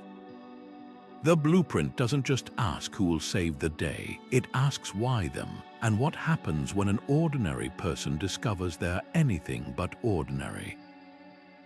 What makes the Chosen One so irresistible is the paradox at its core. On one hand, these heroes seem preordained, Harry Potter's lightning scar marking him as Voldemort's equal, or the Oracle's prophecy about Neo in The Matrix. Yet their journeys are anything but effortless. Arthur stumbles through battles and betrayals before uniting Camelot. Buffy the Vampire Slayer groans under the weight of her one girl in all the world destiny while juggling homework and heartbreak. This duality mirrors a universal human question. Are we shaped by destiny, or do we shape ourselves through choices? Modern psychology leans toward the latter. Growth mindset research shows belief in effort trumps fixed talent, but myths have always known both truths can coexist. The sword chooses Arthur, but he must still learn to wield it. The Chosen One blueprint also exposes the burdens of exceptionalism. In African folklore, Sundiata Keita, the Lion King of Mali, rises from a crippled childhood to fulfill a sorcerer's prophecy, but his real test isn't defeating his enemy Salmaoro, it's ruling wisely afterward. The Maori legend of Tohaki climbing the vine to heaven to retrieve knowledge doesn't end with his ascent. He must decide how to share that wisdom without exploiting it. These stories reveal a harsh truth. Being chosen isn't a reward, it's a responsibility. Ancient myths knew what modern superhero franchises often forget, that power isolates as much as it elevates. Spider-Man's Uncle Ben put it succinctly, with great power comes great responsibility, but the Greek Theseus learned it the hard way when his father's suicide followed a misread sale color. Destiny's spotlight burns as often as it illuminates, yet the most subversive chosen ones are those who reject the script entirely. In Philip Pullman's His Dark Materials, Lyra Belacqua is prophesied to be Eve reborn, but her defiance choosing love over destiny rewrites the cosmic order. The Disney film Mona twists the trope when the ocean chooses her to restore Te Fiti's heart, only for Mona to realize the selection was mutual. The ocean chose wrong. I'm not enough, she cries before discovering her ancestors' voyaging legacy was inside her all along. These narratives resonate because they acknowledge the dirty secret of destiny. It's not enough to be chosen. You must choose yourself. Today, the Chosen One blueprint thrives because it mirrors our own existential wrestles. When a college dropout builds a tech empire or a shy activist sparks a movement, we frame them as destined to soften the discomfort of their audacity. The myth reassures us that greatness is recognizable, marked by swords that won't budge, oracles that don't lie. But the oldest versions of these stories, like the Arthurian legends or the Hindu Krishnas, rise from cowherd to king, carry a quieter message: the chosen aren't born. They're forged in the moments when they stop waiting for permission to pull the sword and start believing it was theirs all along. Animals don't just speak in these myths, they shatter the illusion that wisdom belongs solely to humans. Aesop's tortoise, plodding past the arrogant hare, doesn't just win a race, it delivers a masterclass in persistence without uttering a single boast. The Lakota's Iktomi the spider, weaving his way through trickster tales, spins more than webs. He tangles listeners in moral paradoxes that leave them questioning their own choices. Even Biara Rabbit, born from African folklore and reborn in Southern oral tradition, turns the plantation's brutality on its head with nothing but wit and a silver tongue. These creatures aren't anthropomorphic gimmicks. They're the original philosophers, their lessons wrapped in fur, feathers, and scales because truth cuts deeper when it comes from a mouth we don't expect to speak. What makes talking animal myths so universally compelling is their subversive power. In a world where hierarchies place humans at the top, these stories flip the script. The fox outsmarts the hunter, the coyote exposes human folly, the humble ant schools the grasshopper in foresight. The Cherokee tale of the terrapin's victory over the boastful wolf, or the West African Anansi tricking the sky god Niam for his stories, both follow the same blueprint: the weak triumph through cunning, not strength. This wasn't just entertainment for pre-literate societies, it was survival strategy. Enslaved Africans used Biara rabbits' exploits to covertly teach resistance, while Native American coyote stories encoded tribal laws within humor. When oppression silences human voices, animals become the perfect messengers, their barks, chirps, and growls carrying truths too dangerous for naked speech. Yet these creatures aren't just stand-ins for human traits, they're ambassadors of nature's own intelligence. The Kalahari Bushman's mantis god Kagan blurs the line between insect and deity, embodying the desert's harsh creativity. The Hindu monkey god Hanuman doesn't just serve Lord Rama, he symbolizes devotion's raw, untamed power. Even modern science confirms what myths always knew. Crows solve puzzles, elephants mourn their dead, octopuses navigate mazes with eerie precision. The talking animal blueprint forces us to confront an uncomfortable question. If we're so advanced, why do we keep needing rabbits and spiders to remind us of fairness, patience, and reciprocity?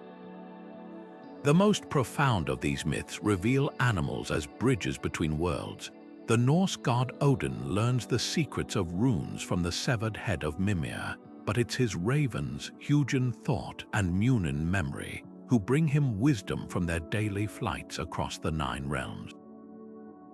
The Haida people of the Pacific Northwest tell of ravens stealing sunlight from the gods to illuminate the world, a feat requiring both avian cunning and divine audacity.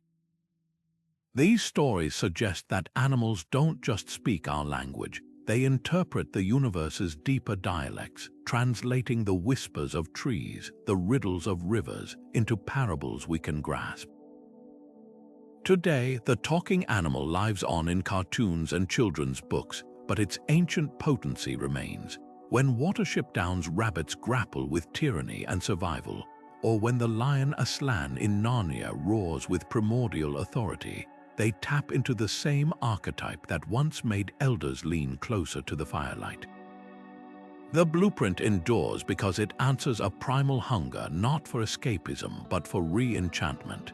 In an age of climate crisis, these myths regain urgent relevance. What if the animals we've silenced hold the very lessons we need to heal our relationship with the earth?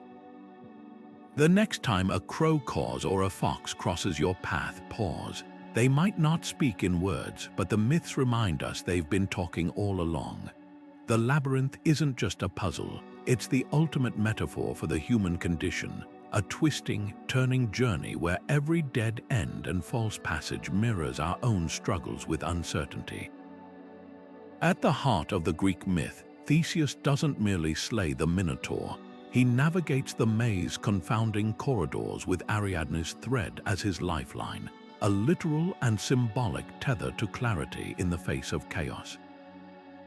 But this blueprint extends far beyond Crete's stone walls. From the Hopi medicine wheels to the medieval cathedral labyrinths walked by pilgrims on their knees, these structures aren't designed to trap, they're meant to transform.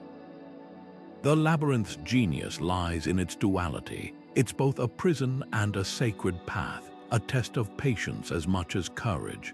Modern psychology has reclaimed this ancient symbol with striking relevance. Carl Jung saw the labyrinth as a map of the unconscious, its winding paths representing the circuitous route to self-discovery. Therapy itself often feels like navigating a maze, unraveling childhood traumas, confronting repressed memories, and slowly retracing steps to find the core of one's pain. Even the hippocampus, the brain region responsible for memory and navigation, derives its name from the Greek word for seahorse, inspired by its labyrinthine shape. Science and myth converge here, suggesting that the mind's complexity isn't a flaw to fix but a terrain to explore. The labyrinth's power also lies in its invitation to surrender control. Unlike a maze which teases with false choices, a true labyrinth has a single, meandering path to the center.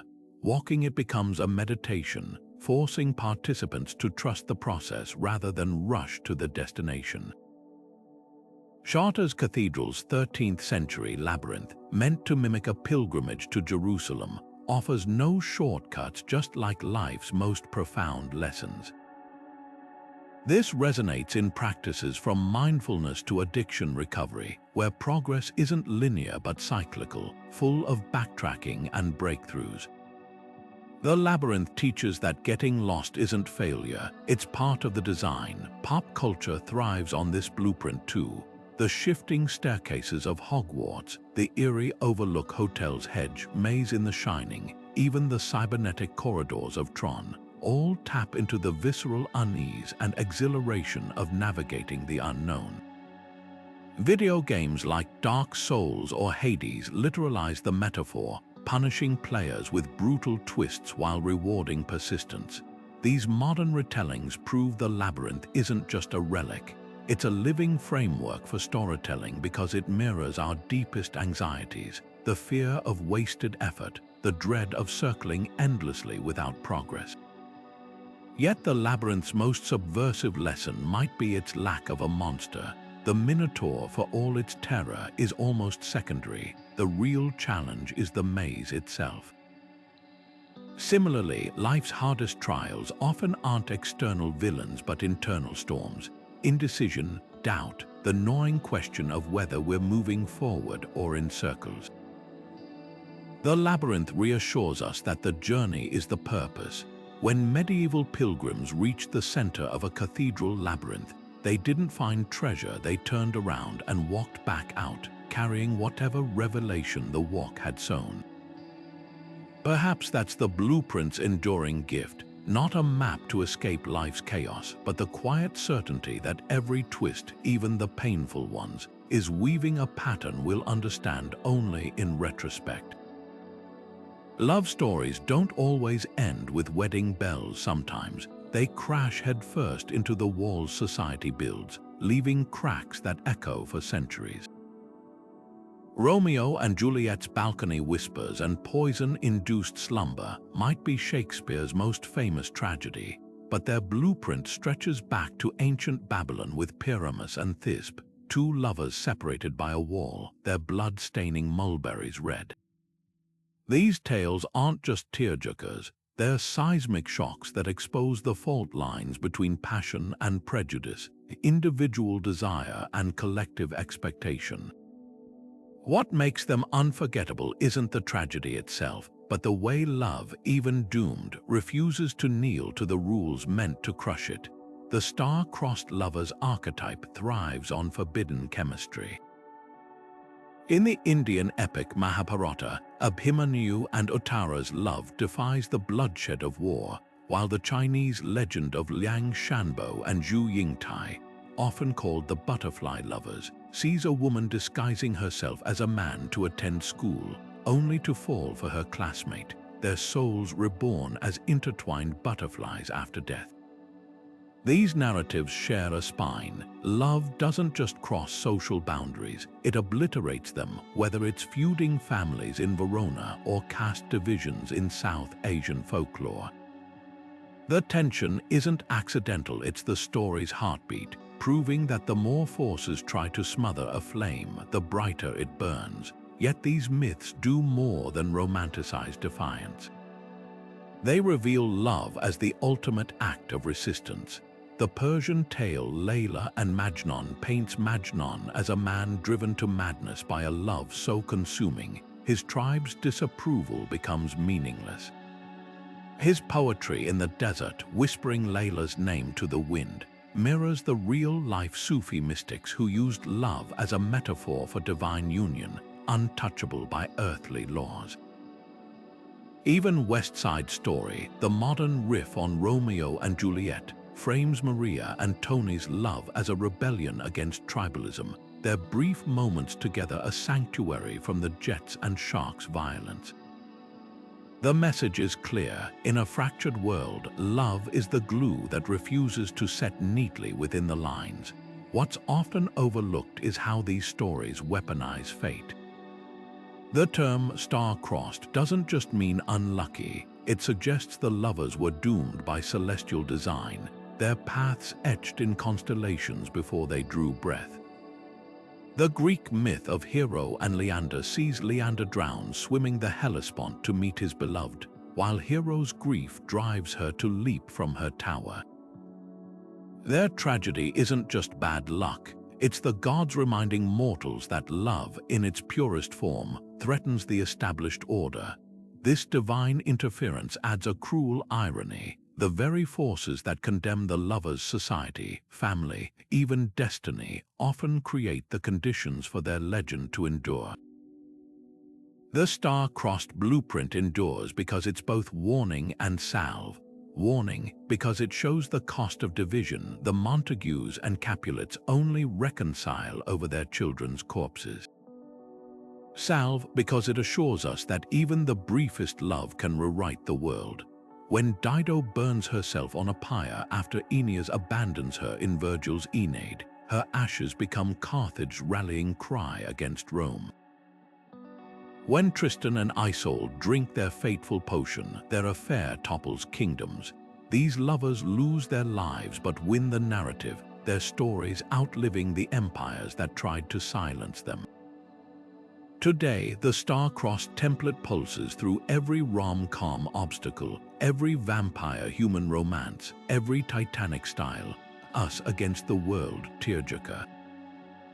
But its real power lies in its quiet subversion. Whether it's two men stealing glances in a repressive regime or a couple bridging religious divides, these stories remind us that love's greatest act isn't surviving, it's daring to exist at all, even when the universe says no.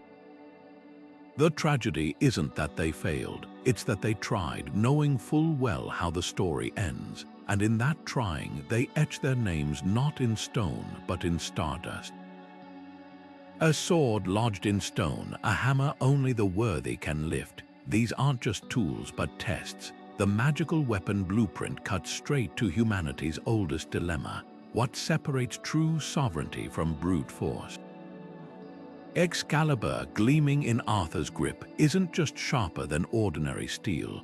It's a covenant, Merlin's famous warning, the sword must be drawn at the right time, for the right purpose, transforms the blade into a moral compass as much as a weapon. Across the Norse realms, Mjolnir's short handle whispers of Loki's interference during its forging, a flaw that makes Thor's strikes unpredictable, reminding even thunder gods that power is never perfectly balanced.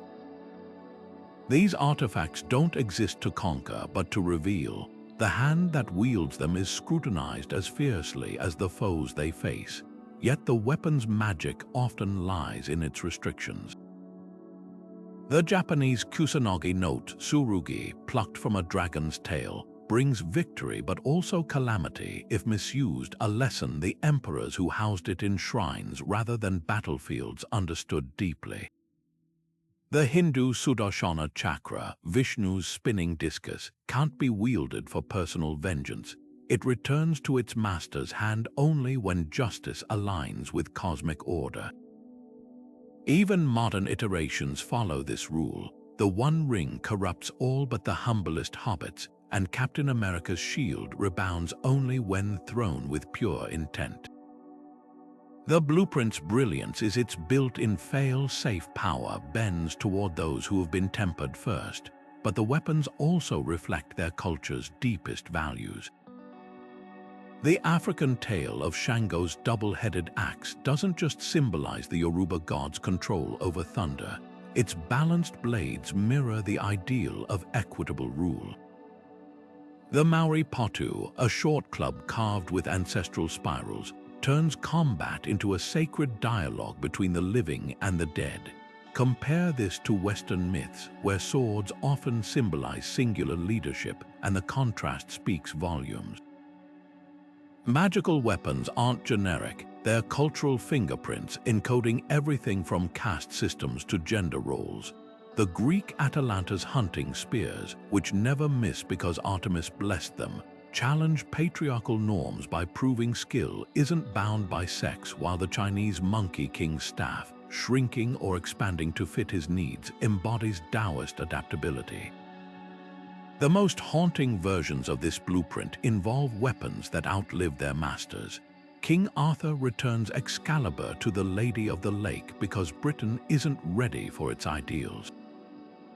Beowulf's Niggling shatters when he needs it most, signaling that even heroes can't cheat mortality. These endings twist the trope. The true test isn't wielding power, but knowing when to relinquish it. Modern stories continue this thread. Iron Man's arc reactor technology becomes a legacy rather than a monopoly, and Black Panther's vibranium is shared rather than hoarded. The magical weapon's final lesson: authority's highest form isn't control but stewardship. Perhaps that's why these artifacts haunt our imagination long after the battles fade. They're mirrors reflecting not what we are, but what we aspire to be when entrusted with forces greater than ourselves. The next time you see Thor's hammer or King Arthur's sword, look past the enchantments. The real magic was never in the metal, it's in the hand that proves itself worthy to hold it. Home isn't just a place, it's a question, one that Exile sharpens to a piercing point. Odysseus spends 10 years battling monsters and seductresses, but his real struggle begins when he finally reaches Ithaca's shores. The man who left as a brash warrior must now slip back in disguise, testing his own kingdom's loyalty before revealing himself. Similarly, the prodigal son of Jesus' parable doesn't just wander home broke. He rehearses an apology on the road, unsure if his father's embrace will feel like forgiveness or pity. These aren't stories about geography, they're about the terrifying vulnerability of return, the moment when the exiled stands at the threshold, wondering if the door still opens to someone so changed. The exile's journey twists the hero's arc into something more intimate and raw. Unlike the classic quest where victory happens in some distant land, this blueprint insists that the true climax occurs in the space between recognition and acceptance. The Mahabharata's Yudhishthira returns from 13 years in the forest to claim his stolen throne, but his greatest test isn't the battle. It's facing the uncle who betrayed him without letting bitterness poison his kingship. Even modern tales like The Count of Monte Cristo follow this rhythm.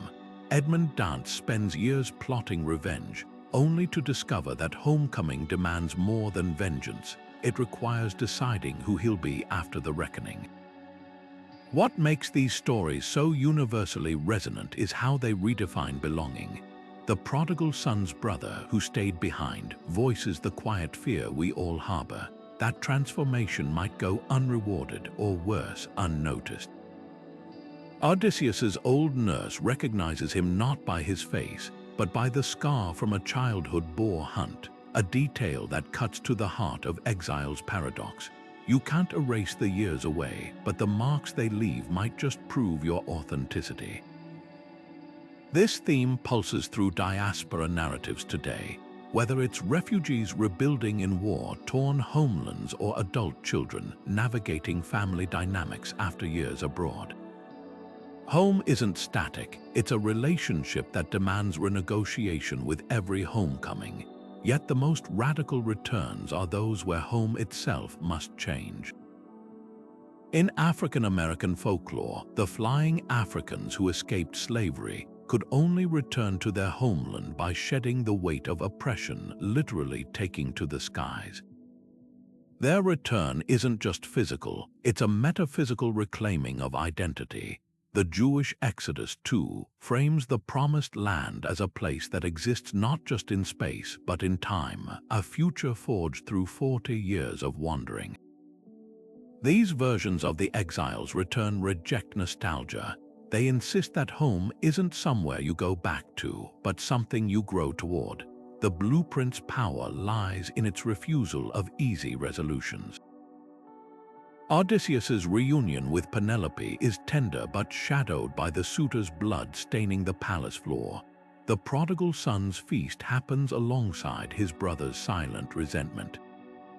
These messy endings acknowledge a truth we often avoid. Redemption doesn't erase the past, it rewrites its meaning. Modern stories like Moonlight or The Godfather Part Roman 2 continue this tradition, showing homecoming as a layered, often painful reckoning with who you become versus who you were expected to be. Perhaps that's why this myth endures not as a comfort but as a challenge. The Exile's return asks us to consider what we're willing to forgive, what we dare to reclaim, and whether home is a place we find or a truth we carry. Because sometimes the longest journey isn't the one that takes you away, it's the one that brings you back to a door you're not sure will recognize your knock. The future has always been a language some claim to speak fluently, whether through trances, tea leaves, or the trembling leaves of sacred trees. At Delphi, the Pythia perched on a tripod above volcanic fissures, her prophecies slurred by ethylene gas rising from the earth, translated into verse by priests who understood that ambiguity is the oracle's sharpest tool. You will go, you will return, not in war you will perish. She told Croesus a comma's shift from triumph to doom. Meanwhile, the Norse Norns carved runes into Yggdrasil's roots, their whispers shaping destinies even Odin couldn't rewrite, no matter how many wells of wisdom he drank dry.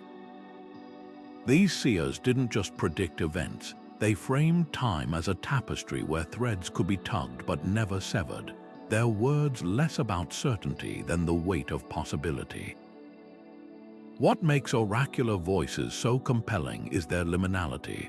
They straddle the seen and unseen like human antennas picking up signals from the universe's static.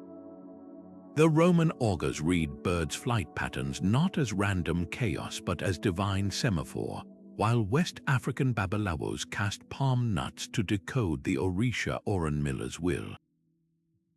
Even the biblical Joseph's interpretation of Pharaoh's dreams, 7 fat cows devoured by 7 gaunt ones, reveals prophecy's true art, pattern recognition. These figures weren't passive conduits, they were interpreters, translating the ineffable into actionable insight. Modern science nods to this instinct with predictive modeling and climate forecasts, but the ancients knew something we often forget. Foretelling isn't just about accuracy. It's about meaning-making, the stories we wrap around uncertainty to make it bearable. Yet oracles thrive on paradox. The more precise their visions, the more they risk unraveling the futures they describe. The Greek Cassandra, cursed to see truths no one believed, embodies prophecy's cruelest irony: knowledge without agency. Conversely, the Chinese I Ching offers hexagrams so open-ended they function as psychological mirrors, reflecting the questioner's subconscious biases. This tension pulses through every fortune cookie and astrology app today. We crave certainty but chafe at its constraints. The Delphi Pythia knew this intimately. Her riddles forced rulers to confront their own blind spots. When Oedipus was told he'd kill his father and marry his mother, the prophecy wasn't the trap. His refusal to question his assumed identity was. The darkest oracles expose how power corrupts foresight. The Aztec Tonalpalque priests, scanning sacred books for auspicious battle dates, often delivered what their Tlatoni rulers wanted to hear. The infamous Nostradamus quatrains are so vague they've been retrofitted to everything from the Great Fire of London to 9/11. These examples reveal prophecy's shadow side. It can be weaponized to justify tyranny or sell false hope, but at their best, oracles function as societal gut checks. The Dagara people of Burkina Faso consult diviners before village decisions, not to abdicate responsibility, but to consider consequences invisible to the immediate moment. In this light, the oracle isn't a crystal ball but a council of elders whispering, "Have you thought about today's algorithms? From weather apps to Netflix recommendations, are the new Pythias, their predictions shaping our choices in ways both banal and profound." But the ancient blueprint endures because it answers a hunger no algorithm can satisfy, the need to feel time as a conversation, not a one-way street. When you pull a tarot card or read your horoscope, you're not just seeking a preview. You're tapping into the oldest human magic, the belief that the future might still lean close and whisper back. Grendel doesn't just attack Heorot from the marshes, he emerges from the same darkness that lives in every human heart. The monster in Beowulf isn't merely an external threat. He's the embodiment of unchecked rage, the part of ourselves we chain in the shadows but can never fully kill. This blueprint, the monster within, takes our deepest fears, our shame, our repressed violence, and gives them fangs and claws, forcing us to confront what we'd rather ignore. Dr. Jekyll's Hyde isn't a separate entity. He's the chemist's own desires distilled into something grotesque yet intoxicatingly free. These stories aren't about defeating beasts, they're about acknowledging that the line between hero and monster is thinner than we dare admit. The genius of this myth lies in its honesty. Ancient cultures understood that darkness isn't out there, it's woven into our DNA. The Mesopotamian epic of Gilgamesh shows the wild man in Kiddu, tamed by civilization but never fully severed from his primal roots. The Hindu goddess Kali, with her necklace of skulls and lolling tongue, isn't just a destroyer, she's the fury that arises when injustice festers too long. Even modern tales like Frankenstein twist the trope: Victor's creature isn't born a monster, but becomes one through rejection and loneliness. These narratives reject easy binaries, suggesting that monstrosity isn't inherent but shaped by circumstance and choice. Psychology confirms what myths have always known. Carl Jung's concept of the shadow, the repressed, unconscious parts of our psyche, mirrors these externalized monsters. When we refuse to face our jealousy, greed, or anger, they don't vanish, they mutate, growing stronger in the dark. The werewolf myth captures this perfectly. The transformation often occurs under the full moon, a symbol of the moments when our hidden selves demand to be seen.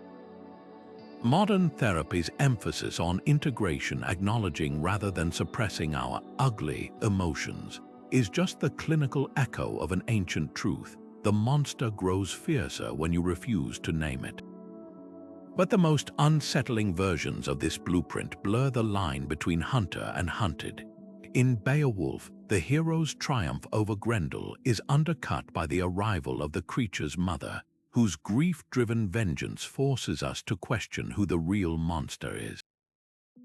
The Japanese Oni, often portrayed as ogres, were originally spirits of the dead who punished the wicked, a reminder that darkness can be righteous. Even Dexter, the modern serial killer who targets other murderers, plays with this moral twilight. These stories force a harrowing question. What if the monster isn't the enemy but the part of ourselves we've weaponized? The monster within endures because it's the ultimate shapeshifter. Today, it's the addiction narrative in Flight or The Lost Weekend, where the antagonist is a bottle or a needle.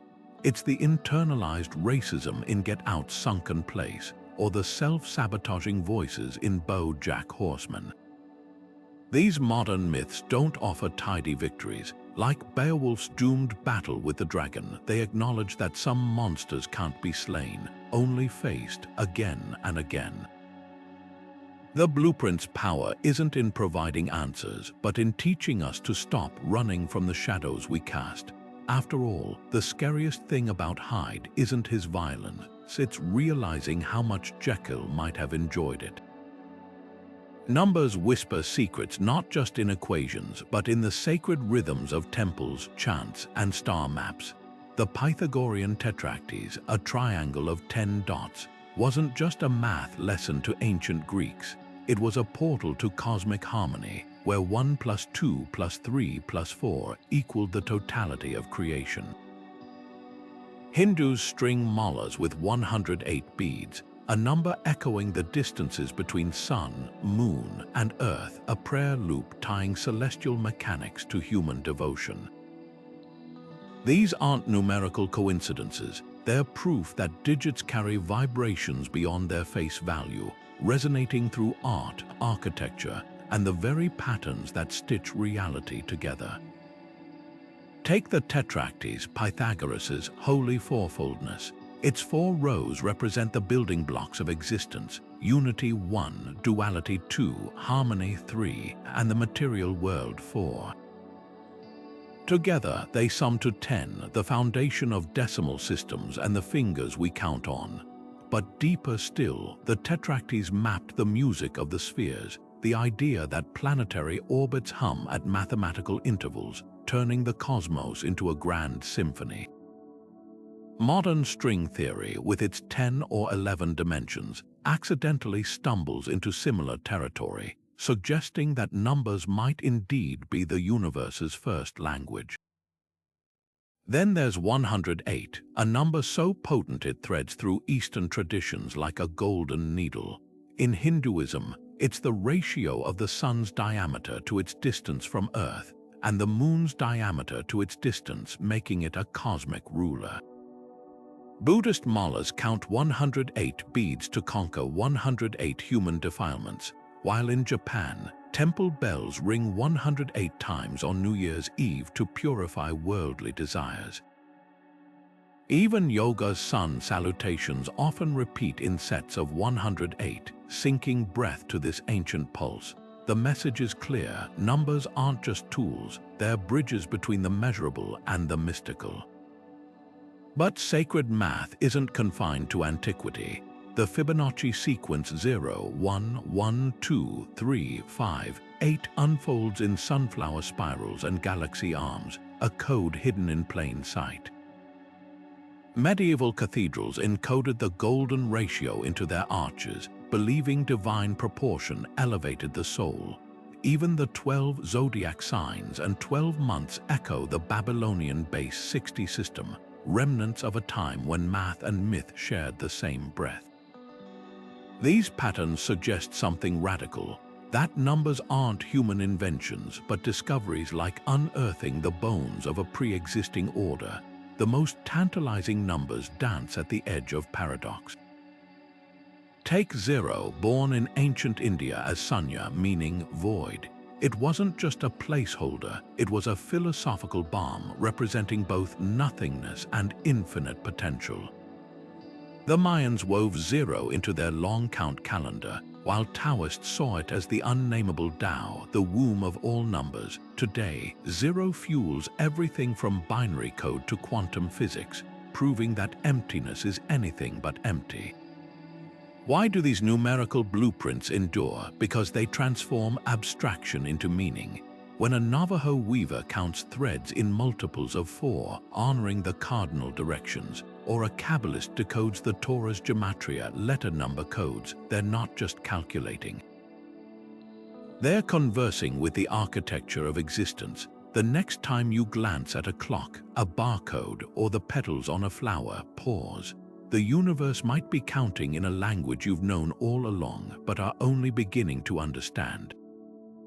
Fire and ice, trumpets and silence, gods and mortals standing shoulder to shoulder as the sky splits. Apocalyptic myths don't just predict doom, they stage the ultimate catharsis.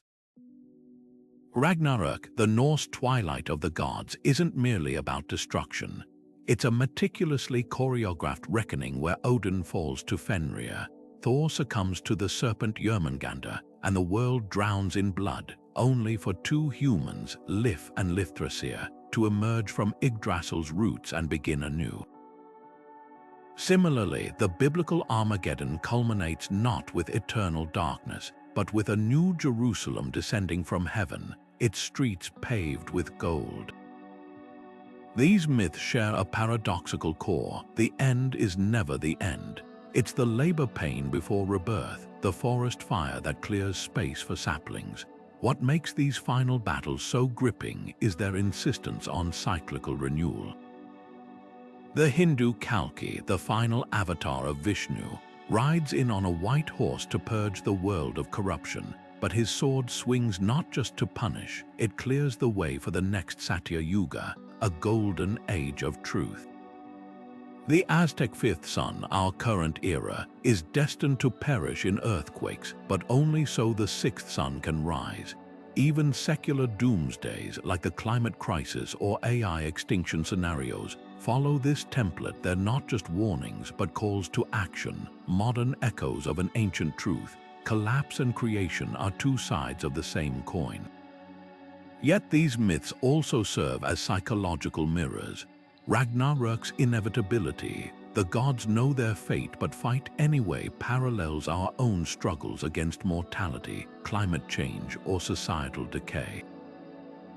The courage to face certain defeat, as Tyr does when he places his hand in Fenrir's jaws, or as the Christian martyrs do awaiting the end times, transforms annihilation into something transcendent. Modern dystopian fiction thrives on this tension. Whether it's Mad Max, Fury Road's War Rig barreling through the wasteland, or Station 11's Shakespeare in the apocalypse, we're drawn to stories where beauty persists in the shadow of the end. The most haunting aspect of these final battles, they're often self-inflicted.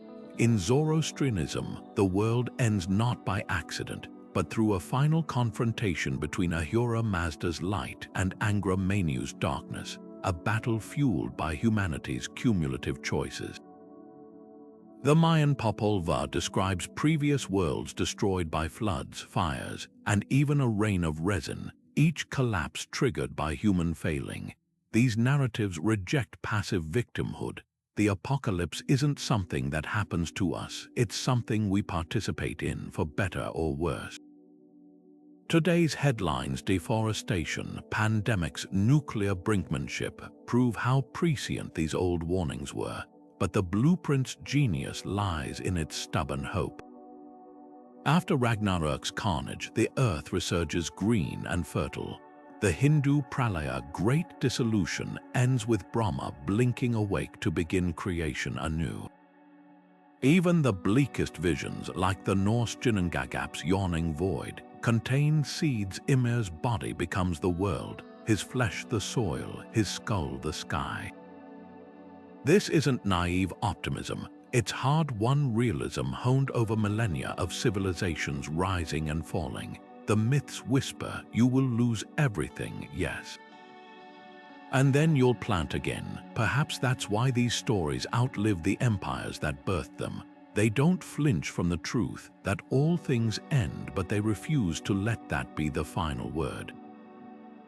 When you binge watch a show like The Last of Us or play Final Fantasy Roman 14 Endwalker expansion, you're not indulging in escapism. You're rehearsing for the oldest human ritual, staring into the abyss, then rolling up your sleeves to build whatever comes next. The final battle isn't about the ending. It's about who you'll be when the dust settles. These 28 ancient blueprints aren't relics locked in dusty scrolls. They're the living code running beneath everything from blockbuster movies to the way we process grief, fall in love, or even argue politics. Think about it. When you binge a show about a chosen one discovering their powers, or scroll past a meme about toxic cycles, you're not just being entertained. You're participating in rituals as old as civilization itself, tapping into story structures that have been rewiring human brains since we first huddled around fires. The hero's journey isn't just Luke Skywalker's template, it's the reason we reframe personal struggles as trials and celebrate rock-bottom moments as the belly of the whale. The flood myth isn't just about ancient disasters, it's why we instinctively use phrases like weathering the storm or rebuilding after collapse. These patterns are so deeply embedded in us that we breathe them in like air, never realizing they were myths to begin with. What's extraordinary is how these blueprints adapt without losing their essence. The cosmic serpent slithers into modern DNA imagery, while the trickster archetype evolves from Loki to Deadpool to viral internet trolls shaping discourse. The world tree manifests in everything from corporate organizational charts to environmental movements insisting everything is interconnected. These aren't stale repetitions, they're proof that myths don't just survive, they metabolize. Like a language that gains new slang but keeps its grammar, the underlying structures hold firm even as the surface details shift with the times. That's why a 2,000-year-old story about Inanna's descent into the underworld can still make someone today sob in therapy, because the blueprint of hitting bottom and rising changed remains universal, whether you're a Sumerian queen or a college student battling depression. But here's the real magic: these myths were never meant to be passive. The Norse didn't recite Ragnarök to feel resigned. They told it to steel themselves for inevitable battles, both literal and existential. The Aboriginal Dreamtime stories weren't just explanations of landforms, they were manuals for sustainable living, encoded in narrative. Today, this active dimension resurfaces when people use the hero's journey to structure recovery programs, or when climate activists frame their work as slaying the dragon of fossil fuel dependence. The most powerful question isn't which myth speaks to you, but which myth are you living? Or whether you realize it or not, your career shifts might follow the exile's return. Your creative blocks could mirror the labyrinth. Your relationships might dance between sacred marriage and star-crossed lovers. So as the algorithms feed us infinite content and the world grows more fragmented, these ancient patterns become lifelines, not because they promise answers, but because they map the terrain. When you recognize you're in an underworld descent, you stop railing against the darkness and start looking for the lessons. When you spot the trickster at play in a chaotic news cycle, you regain agency over how you respond. That's the ultimate gift of these 28 blueprints. They don't simplify complexity, they dignify it. The next time you feel lost, ask not just what you're feeling, but what myth you're inside. Then turn the page and keep